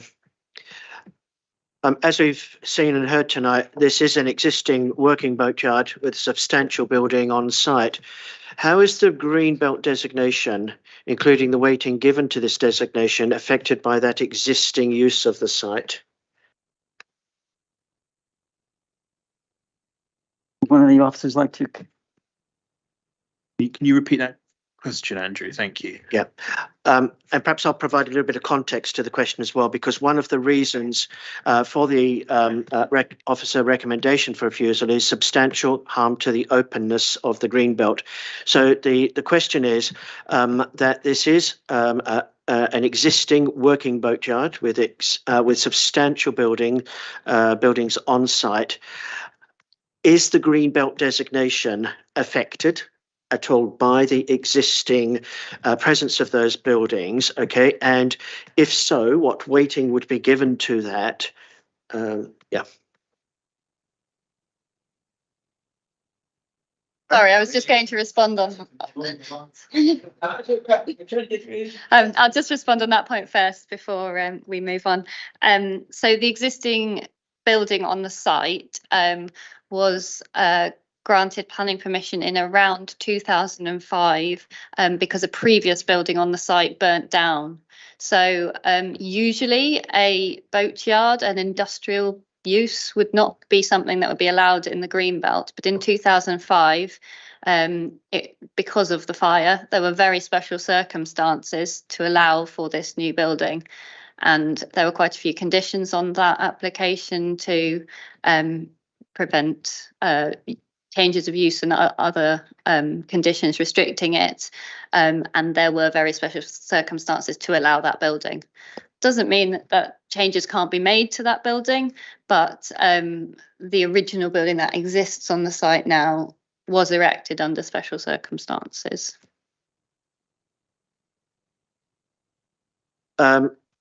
Two further questions, if I may, on a slightly different track. We've heard tonight that at least some people would see this as part of a longer term project development, as a community facility. Now, can we just clarify, okay, whether any potential possible use of this site, further development, as a community facility, is actually relevant to this planning application tonight? I guess what I'm asking here is, that if, for instance, at some point in the future, there were proposals to open this up to the public as a museum, is that something which is relevant for our deliberations tonight?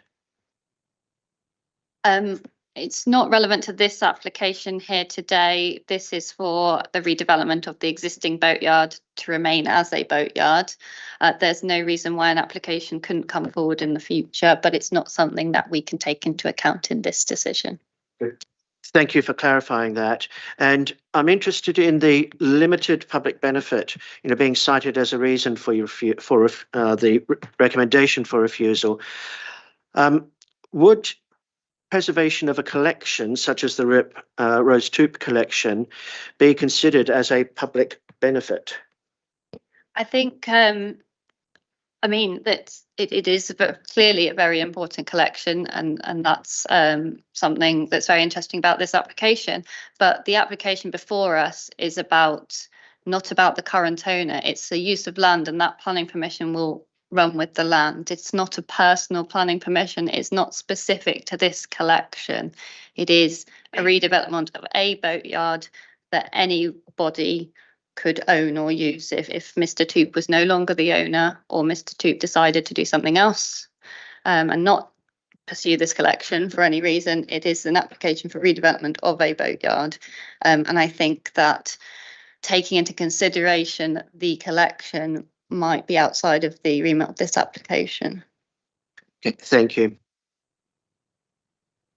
Wayne? Yeah, thank you. And thank you, Helen, for providing this very detailed view of the calculations that are requested on site, which, if I can come to, and the three pictures which clearly illustrate the situation in 2004, what we saw on site on Friday, and the proposals, and then items 4, 5, and 6. And what I take from that is that the increase, well, it's not actually an increase, because the original building was 1415. The proposed replacement would be 1290. And it's my understanding that you always base it on the original footprint when you're looking at increase calculations or increase in existing buildings in the Greenbelt. Is that correct? Yes, that is correct. Original is defined in the National Planning Policy Framework. So, and when I mean, and it's a shame if you didn't actually go onto the whole site. For those of you who took you didn't actually go into the site to see, because you don't get an appreciation of the surrounding properties and some of the comments that were made about Henley Rowing Club, the height of that, the surrounding buildings, and the interesting buildings that surround this. I actually personally think this will smarten the area up, but that is a personal view. My other point comes on to this use of the boatyard as it is now, and I've always had this in my mind around, is it an extension, is it change of use? But I do have a view on that.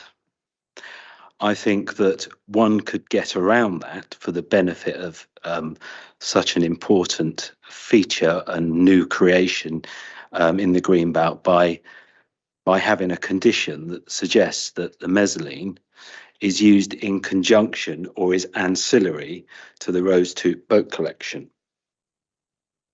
So I think my summary is, I would say the building is more compact than the original 2004 drawing you have in front of you, number one. The overall size is smaller.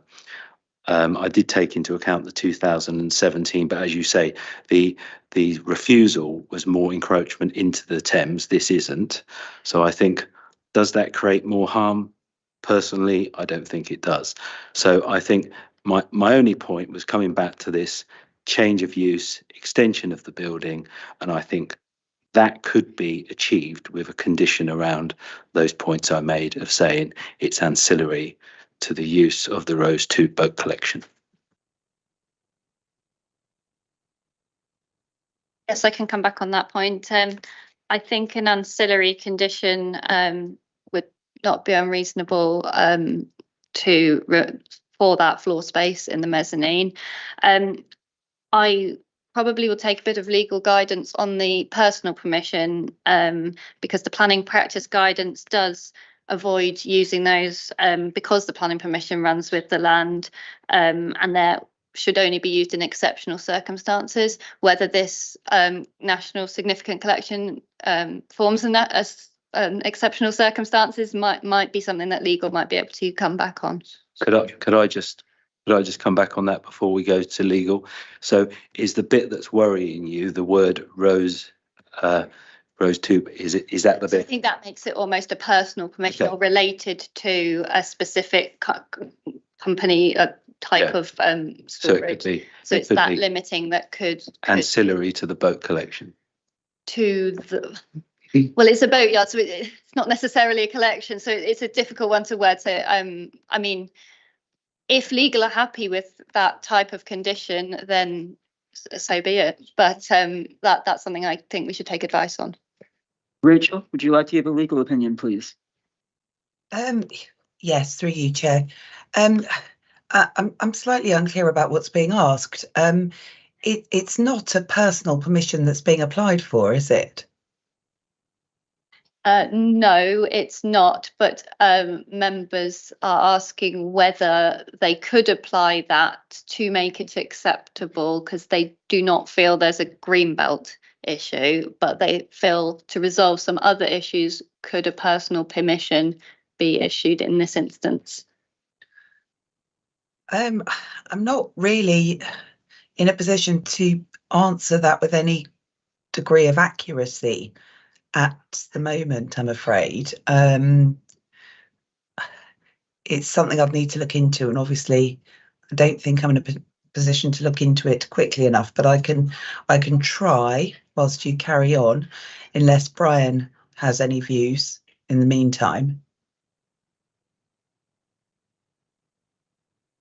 Okay, so let's just think about the word, the use personal. Perhaps we can say ancillary to the use of the building, and then it's not personal. Yes, but my concern with that is ancillary to a boatyard might be something like the toilets and kitchenette facilities. I think these potential museum type storage of memorabilia might go over and above that. So we're trying to manipulate the permission into what we want it to do, rather than assess what's here before us. If you go next, Brian, sorry, not that. I'm a bit confused why this, because we've had this at previous planning committees where we talk about personal use or use of a building surrounding, and you know that, don't you, Rachel? We've had that before, so don't understand why we can't get a legal opinion on that, but I'll let you go next, Brian. Thanks, Wayne. I think what we have in front of us in its kind of basic sense is we have an existing use on a site with a building that's being proposed to be extended along with other alterations. Fundamentally, the existing use as a boatyard is not altering. So it remains, so we are not considering its use. The internal arrangement of the boatyard, if the owner so wished, they could use the mezzanine for boatyard activities. Any part of it, toilets, workshops, whatever would constitute the overall use as a boatyard. Where we are seem to be moving the debate is into the use of a particular part of a combined boatyard use. To therefore separate it to say it should remain ancillary, you could do the same with the toilets, you could do the same with any part of the boatyard, but there is no need to, because it is one planning unit as a boatyard. And if any part of that boatyard, the toilets, the mezzanine, the ground floor, was to cease being a boatyard and start to, in its entirety, constitute a change of use, for example, let's say use more of that boatyard as a restaurant, it would change use to a restaurant, planning permission be required. The same applies to any part of it. So by us talking about personal permissions, we're considering a personal permission on an extension to a building. We wouldn't do that for a house. We wouldn't do that for a commercial premises. So that's where I sort of urge a degree of caution. Yes. So, okay, I get that, and I'm I'm kind of then going back to my original view then, that based on the volumes and what we now know about the size, scale, etc., I don't see that as a major harm in that location. I'd just like to ask a question. Isn't it normal to have a boatyard next to a river? I'm sorry, it seems that we were talking about not having a boatyard or not expanding a boatyard, and a boatyard has slips and has boats docked to it. And I looked across on the other side of the Thames, and there were nice places to put your boat. That seems like that's what you have a boatyard for. It doesn't matter if it's in the Greenbelt or not. It's a boatyard. It's next to a river. And it's also a collection of older boats that would fall apart if it wasn't protected. So I think he's doing a very good thing by having a museum there of showing what Britain used to be and what the boats used to be on the river. Okay, Rachel's going to.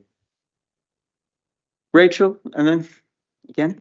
Yes, through you, Chair, just to clarify the point on personal permissions. Clearly, obviously, they're not ideal because planning permission normally travels with the land. However, that is addressed in the Circular 11 of 95, and there is model wording for it. But I'm looking at paragraph 36 of Annex A, which is part of that model wording.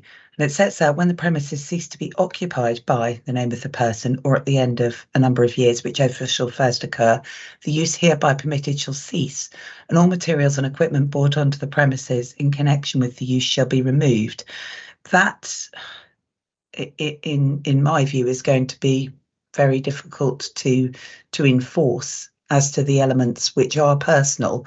And if that personal permission comes to an end, where is that going to leave the development? So I would urge caution with personal permissions. Thank you. I think we're perhaps heading into a cul-de-sac with the personal permission, and maybe we should be looking elsewhere. I just would welcome, Helen, a few clarifications on the kind of policy framework here. You're recommending refusal on 2 grounds: inappropriate development in the Greenbelt and impact on countryside and landscape character. This is clearly previously developed land, and that is surely a significant factor here. There is an existing use as a boatyard. The proposal is to extend boatyard. Wayne has already raised the question about how much expansion there truly is on site. And as I understand it, if it's previously developed land, that would act as a special circumstance in Greenbelt policy. Now, the caveat to that is, I think previously developed land has to be developed in a way that doesn't conflict with the main purpose of the Greenbelt, which is preserve openness. Now, in this case, the amount of extra build seems pretty small, and compared with the original building before it burnt down, it's actually smaller. So we're talking about, I think, a 12% increase on the current building, but a smaller building than there was in place in the Greenbelt prior to the fire, which seems to me a fairly material consideration, and there were special circumstances that applied because the building burnt down. One could, I think, argue those special circumstances still applied. And there are 2 other points I'd like to explore, if I may. I think the National Planning Policy Framework also has a policy relating to supporting businesses in rural locations. I guess if it's in the Greenbelt, we would assume that's a rural location. And there's a kind of presumption in favour of supporting local businesses in those circumstances. I think I'm correct in saying that, but I'd be very happy to hear your views on that. And I do seem to remember in a previous application, which related to a local business in the Greenbelt, the level of public support for that business and the level of public interest was taken into account as a material planning factor. I would quite like some guidance again as to whether we can take into account the very substantial number of people who are clearly in support of this application on the basis they're trying to support what is, I assume, regarded as a valued local business. So I'd welcome some guidance on the NPPF's view on supporting local businesses in rural areas and the extent to which we can take into account public support and also the status of this land as previously developed land. Yes, so the NPPF, in terms of supporting local businesses, there's nothing sort of specific in the Greenbelt section about that. It says that the construction of new buildings in the Greenbelt is inappropriate, and the exceptions are agriculture and forestry, so those are rural businesses, provision of facilities for outdoor sport and recreation, cemeteries, burial grounds, allotments, providing that the facilities preserve the openness of the green belt and do not conflict with its purposes. And then those are the two bits that are relating to business type uses. I mean, there are other bits about affordable housing and infilling and things which don't directly relate to your question. And then the second part of your question was to do with previously developed land. And I think it was mentioned in the supplementary report, but I don't quite have the paragraph. But yes, the site is previously developed land. It is in an existing use. It has been assessed under Part G of the NPPF, which relates to partial redevelopment of previously developed land, which is again acceptable, providing there is no greater impact on the openness of the green belt than the existing development, and it does not cause substantial harm to the openness. So from an officer's point of view, we have said that particularly that raising of the height has impacted on the openness and does have a greater impact on the openness than what is existing, which is the test. The one other point that I made, which was perhaps a little bit more difficult to answer, is about the weight we might be able to attach to local support for this local business. Obviously, there has been significant support for that. I mean, we can only take into account those material considerations that those supporters have raised. It's not the volume of support, it's the considerations that they have raised. If those are material considerations, then you can take those into account. And I have to say that lots of the supporters did raise things that were planning considerations. It does, I'm sorry, I hadn't quite finished. It does seem to me that on the issue of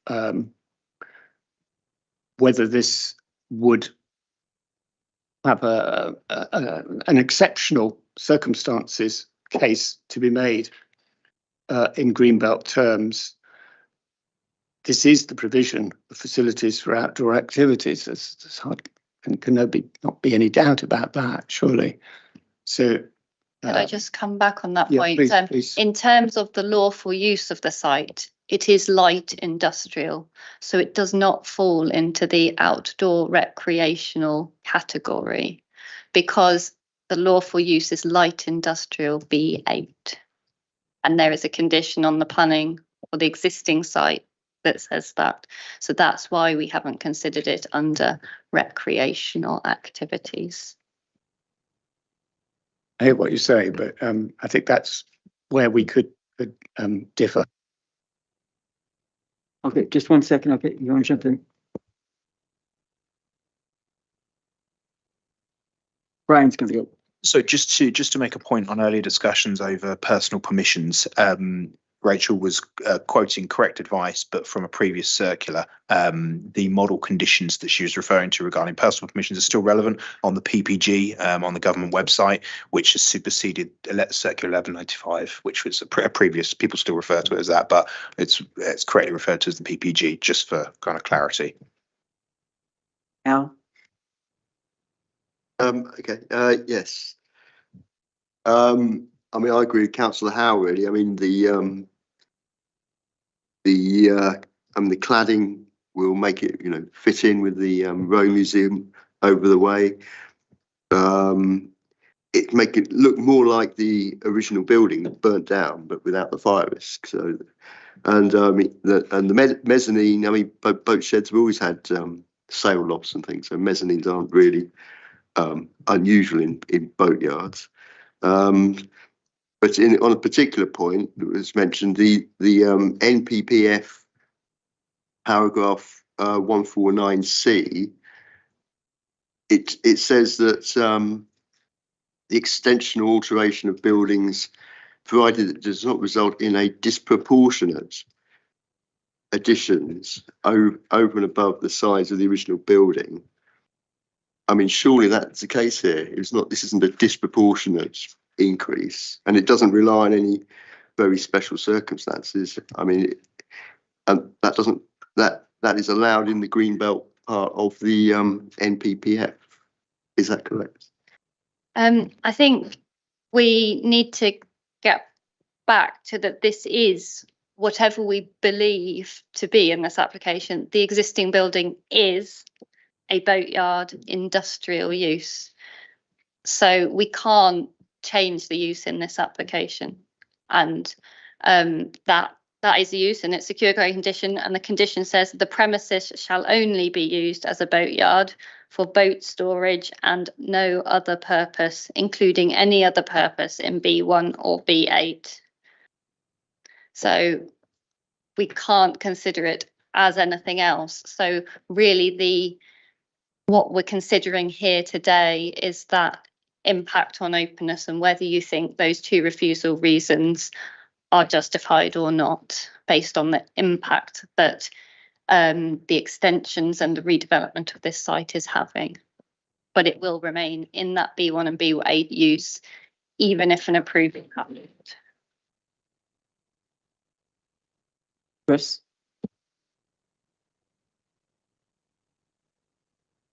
The officer report refers to the increase in leisure, and that would constitute a change of use. But it doesn't seem to be one of the reasons for refusal that's been put forward in the officer report. Is there a way around that?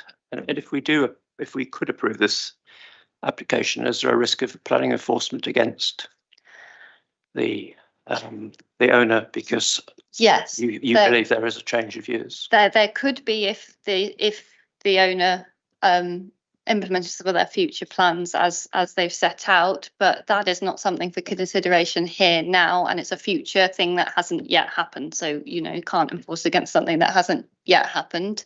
They could build this if you granted permission, and then come back with a separate application to go forward with their future plans. But here today, that's not something that we can take into account, and we can't comment on any enforcement of some use or other that hasn't occurred yet.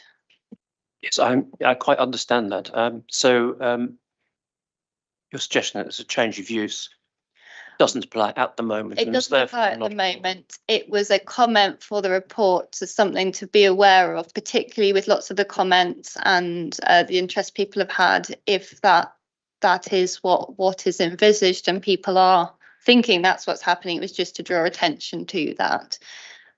Thank you very much.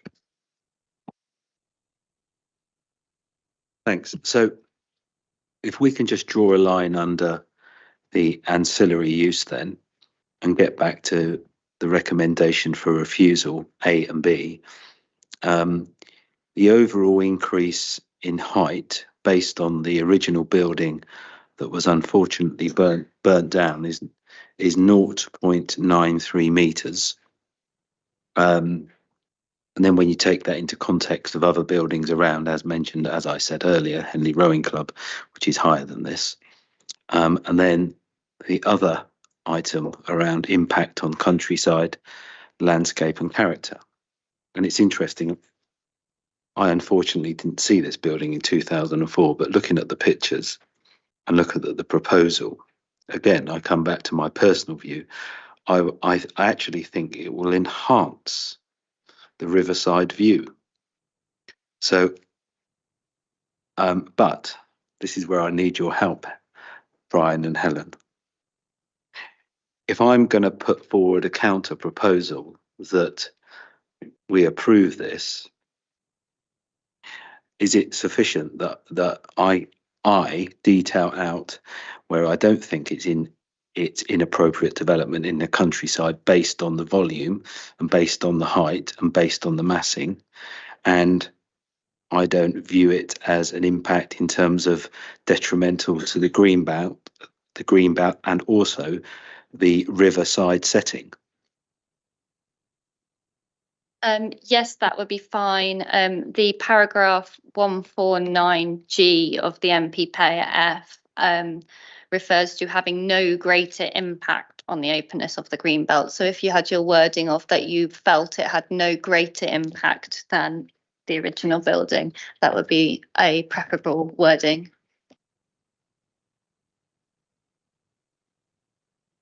I just have one quick question. Since there are boats there right now, and people are taking the boats out in the river, isn't that recreational use? The current use of the site is light industrial. It's for working on boats and storing boats. Can the planning committee actually, what Wayne was proposing was a counter, say that we can approve it anyway as the planning committee? You cannot change the use in this application. We could approve it. You can't approve a change of use because this application does not change the use. Okay. Stephen and then Wayne. I think Wayne is quite correct. The two reasons for refusal are judgment calls by Helen, and I think we are entitled to take a somewhat different view of that.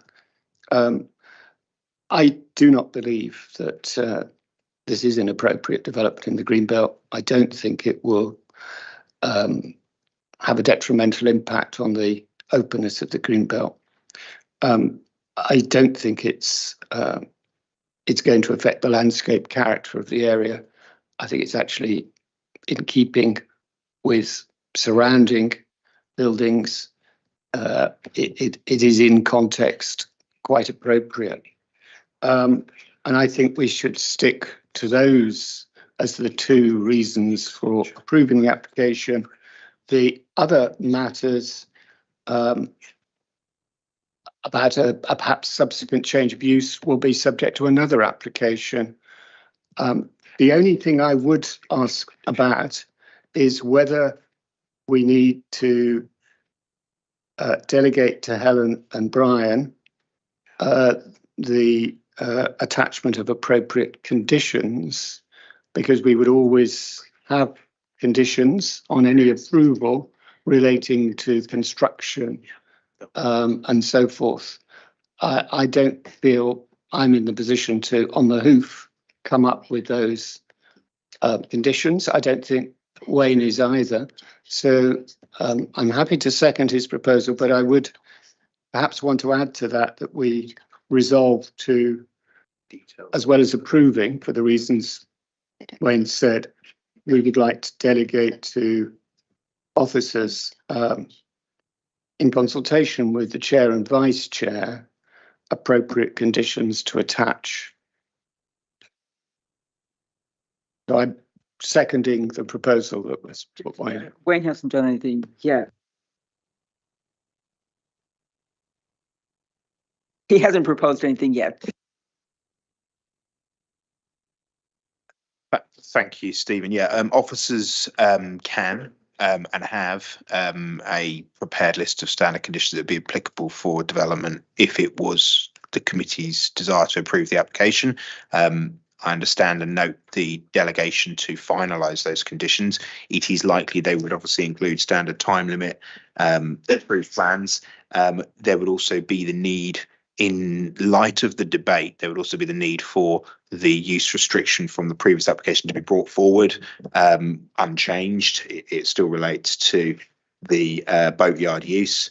There is currently outstanding objection from our ecologists regarding the hedge planting, and so officers would need time to work out what the most appropriate way to deal with that objection is.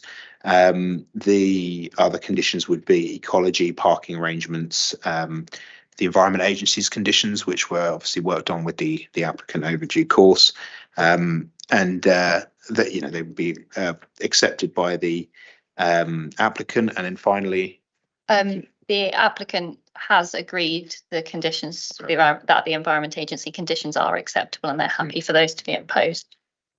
And then informatives that remind the applicant that this application in approval only relates to the proposal within the description and the plans, and no other uses as, for example, discussed or raised by third parties here tonight. And obviously any other applications that stray from that would need to be considered by the council and, if necessary, brought to planning committee. Chris wants to go first and then Wayne. Thank you. Just the procedure. I'm not sure. I'm sure the proposal should surely be just to approve the planning application. We don't have to counter the officer's proposed reasons for refusal.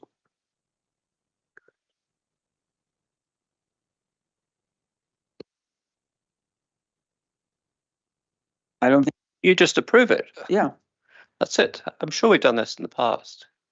Wayne, we don't have to counter all the reasons for refusal. All right. Happy to be corrected. Rachel, could you give an opinion, a legal opinion, please? Yeah, certainly. That is right, but just to remind you again that you do need substantial planning reasons which are clear to go against officer's recommendation. So if you wish to formulate those, I don't think a proposal has been put forward yet. It got seconded, but there was no proposal to refuse put forward, particularly with substantive planning reasons. What would you like to propose, Wayne? Right. I'll have a go again. I was just trying to get assistance from Helen, which he did under, I think you said paragraph 1.49G, wasn't it? Right. Okay. So the two recommendations for refusal were A, inappropriate development in the greenbelt and impact on the countryside.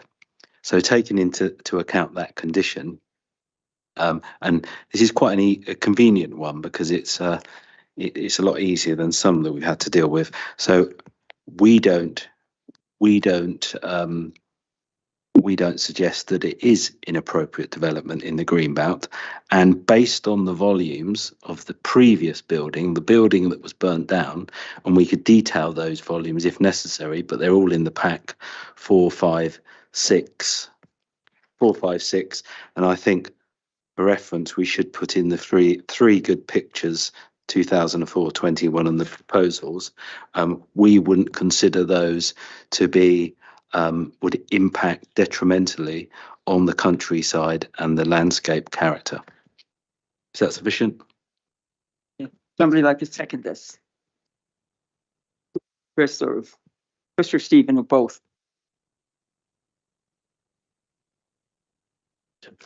Okay. Now we move to the vote, please. All those in favor? Approval?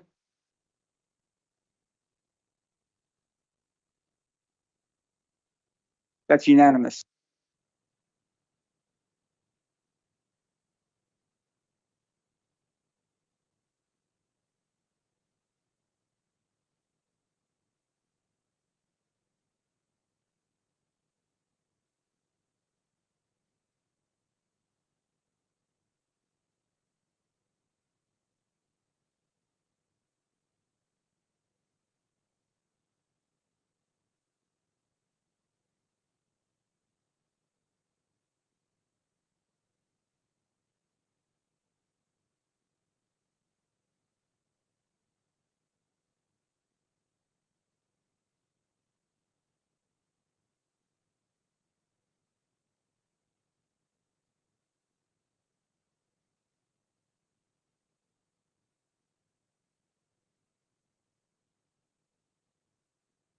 Okay, we're going to take a 5-minute break right now, So we've only got one. We've only got 1 minute.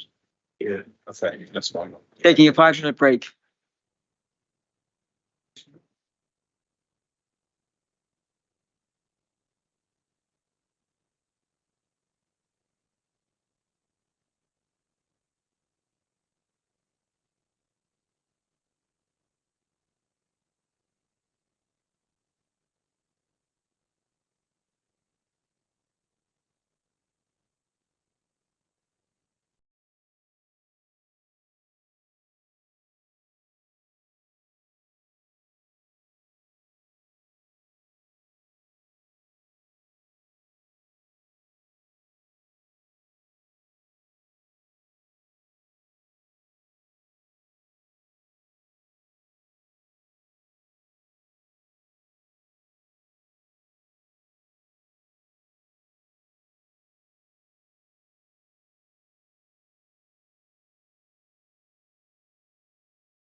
Okay, the next application is 230020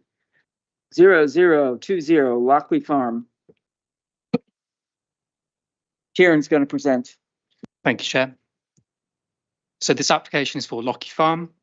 This is a full planning permission for the erection of 2 buildings for Class E use, and it is retrospective. So Lockie Farm is located immediately north of the Arborfield Cross settlement boundary and is located within the designated countryside. A committee site visit took place on the Friday the 3rd of March to enable members to gain a wider understanding of the site and its surroundings. Apologies. As outlined in the first slide, the proposals involve the retrospective erection of 2 buildings with Class E use adjacent to the eastern boundary of the site, a shipping container and a porta cabin. The shipping container was previously in use as a florist, but this use has now ceased, whereas the porta cabin is in use as an architect's office. The application does not adequately set out the extent of the agricultural business, prove that this is the primary use of the site, or that the new buildings and uses that form part of this application are required to sustain the agricultural business. The application is not considered to be a true diversification of the farm and does not represent the growth or expansion of an existing use on the site, but rather specific new uses and buildings which are unrelated to the farm. Furthermore, as can be seen in the aerial images from 2005 to 2022, the cumulative impact of the additional built form on site has in turn eroded the rural nature of both the site and the surrounding countryside. The retention of these 2 buildings is considered to have a harmful visual impact due to their immediate proximity to the roadside.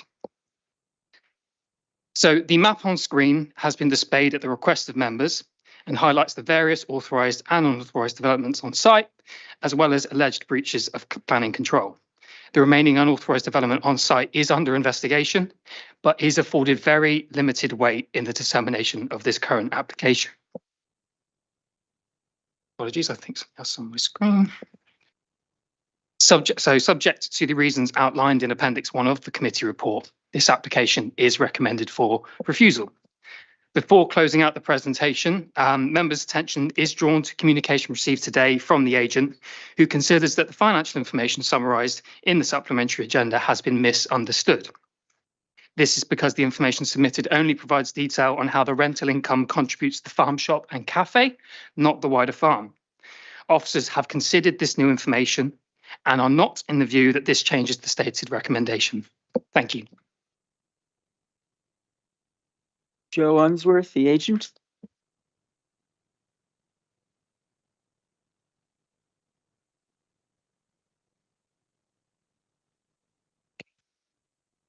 Good evening. The application before you is a retrospective application for 2 buildings which were built by the applicant in order to economically support and diversify Lockie Farm. The Council's adopted planning policies and the NPPF state that planning decisions should encourage the sustainable growth and expansion of rural businesses, including through provision of appropriate new buildings and specifically through the diversification of farming enterprises.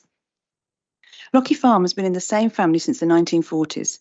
Mr. and Mrs. Adams have 180 sheep at Lockie, and they help farm Newlands next door with Mrs. Adams' uncle, who has 150 sheep. Until last year, they also kept cattle and are planning to do so again this year. They had previously farmed chickens, but gave this up in the last 2 years as it was not financially viable.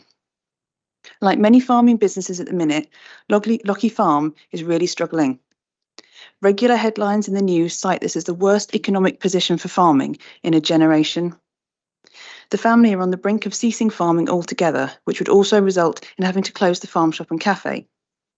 The income streams that the office and shop buildings provide to the farm are vital to keeping the business afloat, and without them, there is little prospect that the family will be able to maintain their farming operations. The main reason why officers recommend refusal of the application is that there is inadequate justification in the form of financial information to show that the income from the 2 buildings supports the farm enterprise. Officers are of the view that the financial information provided shows that the family do not actually farm, with only a proportion of its income generated through egg production, which is historic. This is a misunderstanding of the figures and does not take account of the sale of Lockie lamb, eggs and goat meat through the farm shop and elsewhere. Notwithstanding this, the point is that, as with many small-scale farms, it is only through small-scale diversification, such as via rental income from the office and shop, that the farming business remains viable to any degree. The officer's report also refers to the excessive scale of the buildings and their encroachment into the countryside. The buildings have been positioned so that they represent a modest extension of the courtyard, and on this basis they do not encroach into the countryside. Whilst it's with regret that the applications have been submitted retrospectively, members will, however, have seen the buildings in context during the recent site visit and will be able to judge whether the size of the buildings is excessive and whether they detrimentally urbanise the farm. To conclude, if members require further consideration of the financial information provided, then the application should be deferred until this can be discussed with officers. If, however, members accept on the basis of what has been provided, what you have seen and heard tonight, that Lochie is a working farm which needs small-scale diversification such as these to survive, then we would respectfully ask that you grant planning permission this evening. Thank you.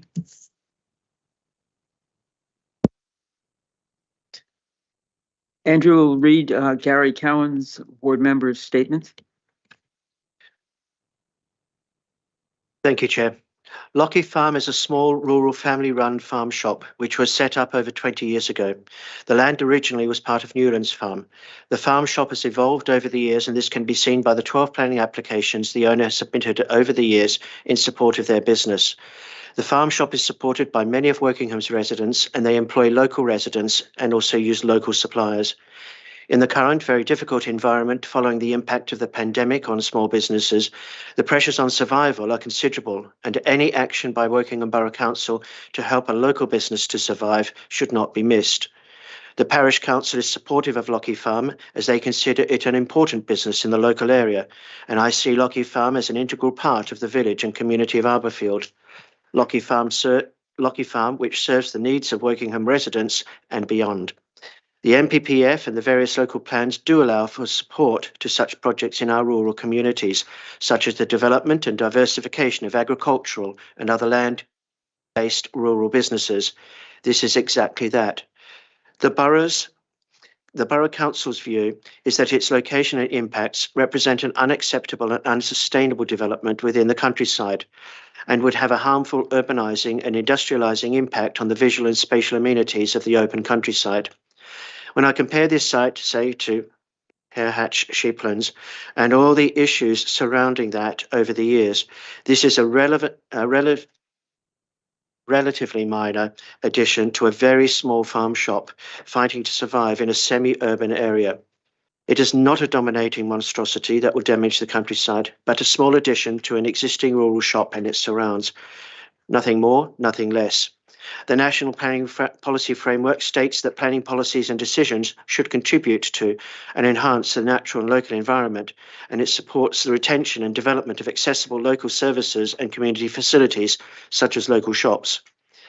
It will also have no adverse impacts on the vitality or viability of retail centres, neighbourhood or village shops within the locality.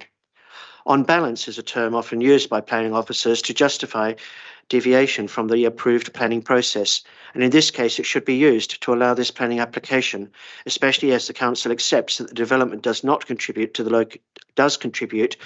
local economy, and it also recognises that the current economic climate continues to cause difficulties for businesses. It is not just the 2 members of staff within the architect's office and the florist who will lose their jobs, but the entire staff, as well as all the existing customers and local suppliers, as a refusal will simply mean the business will not be viable and in all probability will cease trading. What will replace it? I have no idea. Paragraph 84 of the NPPF recognises that the site meets local business and community needs in rural areas adjacent to existing settlements. I have to finish there because of time. Thank you.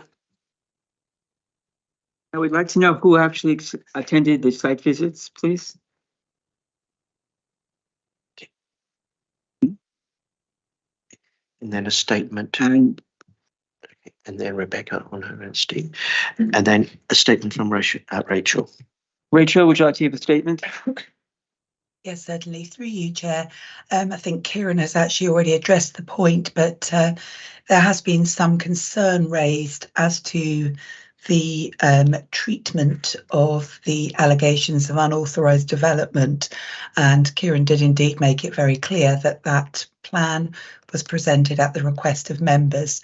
And he also made it very clear that allegations of unauthorised use or development are just that at the moment, allegations. And as such, whilst any planning application needs to be considered in the wider context, given those allegations haven't been determined, and there's no final decision as to whether they're founded or not, indeed very limited weight ought to be placed on them.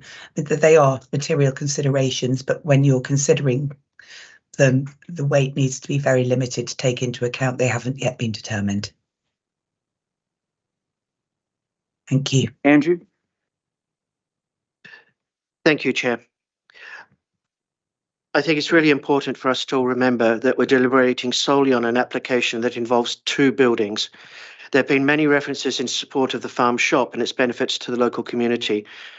Can officers confirm that the farm shop is in a different building that's not part of this application?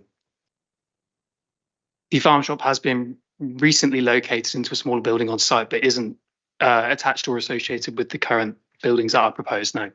Thank you. The 2 buildings are in the countryside. Could officers please give examples when the NPPF talks of support for businesses in the countryside? What types of businesses are considered appropriate and inappropriate? And specifically, the 1 building that is currently occupied and being considered tonight is an architect's office. Would this type of business be envisaged in the NPPF? I don't believe there are specific restrictions in the NPPF, but CP11 clearly outlines that the main form of development that we accept in the countryside is recreational. In terms of these 2 buildings, they are new buildings in the countryside which are inappropriate by their very nature. I don't.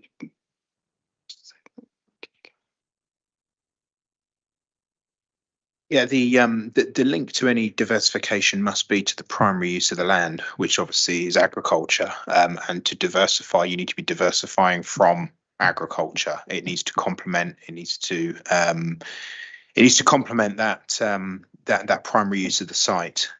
The farm shop itself is classed as a diversification use. Any other associated uses that are proposed would be considered under that.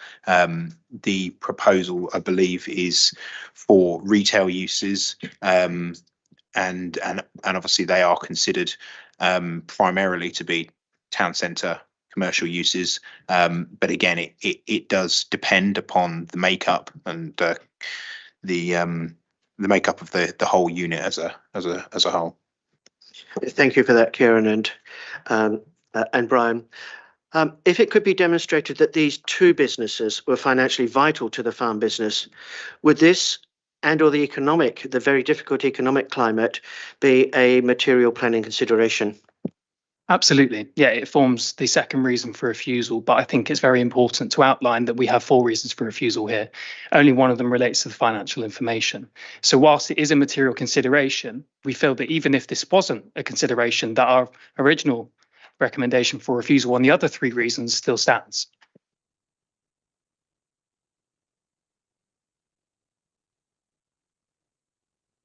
I used to go to Lockley Farm to their farm shop before the pandemic, and it was quite a busy place. When we were there during the site visit, I was the only one in there pretty much. And I can see how they are hurting financially from this situation. They had to close the larger farm shop as well. And I seem to remember that people are talking about having British farms supplying British food. And it's one of the government's present ideas. I think we should be supporting farms that are contributing to the local economy and also helping Britain be a little bit more self-sufficient. Al. Yeah, I mean, I went on the site visit. I mean, I didn't find these buildings standing out like a sore thumb. I mean, they weren't pretty, but they were painted black like the rest of the site. You couldn't really see them from the road. They just extend into the car park. So I don't really see that they were, you know, they're standing out particularly. And the other point is a bit about the sustainable businesses in the countryside. I mean, could the officers tell us about NPPF paragraph 84 that Councillor Cowan quoted, and say the sustainable growth and expanse of all types of business in a rural area, both through conversion of existing buildings and well-designed new buildings. I mean, they may not be well designed, I don't know, but doesn't that apply? And so it's not about just agricultural business. It says all types of business. Yeah, I think one word that I think you failed to mention was the sustainable growth and expansion of all types of businesses in rural areas. We do not consider these to be sustainable expansions and growth on the site. As we've outlined, these uses are inherently urban in character and would be more suited to all these locations. Hence why we don't consider it to be compliant with this element of the policy. No.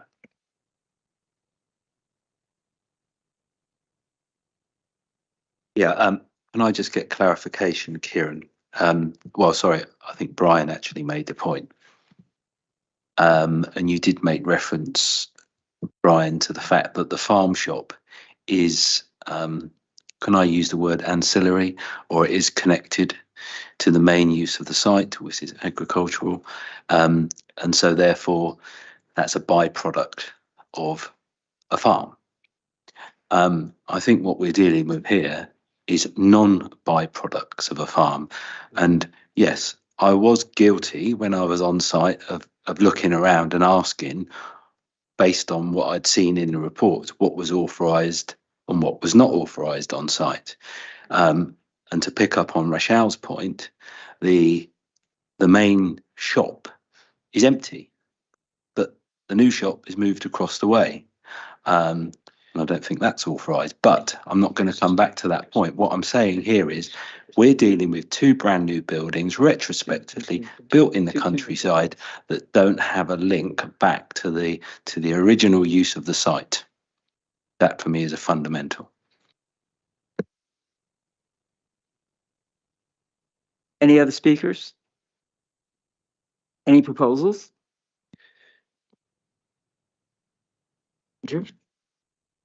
Thank you, Chair. I would like to propose that we accept the officer recommendation for refusal. Is there a second?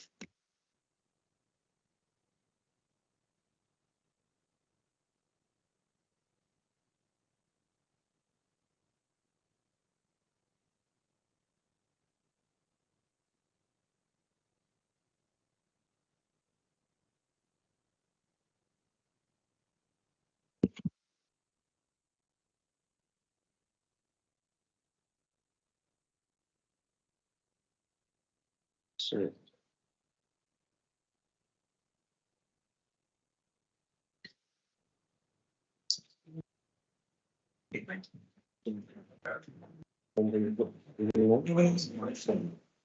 Yeah.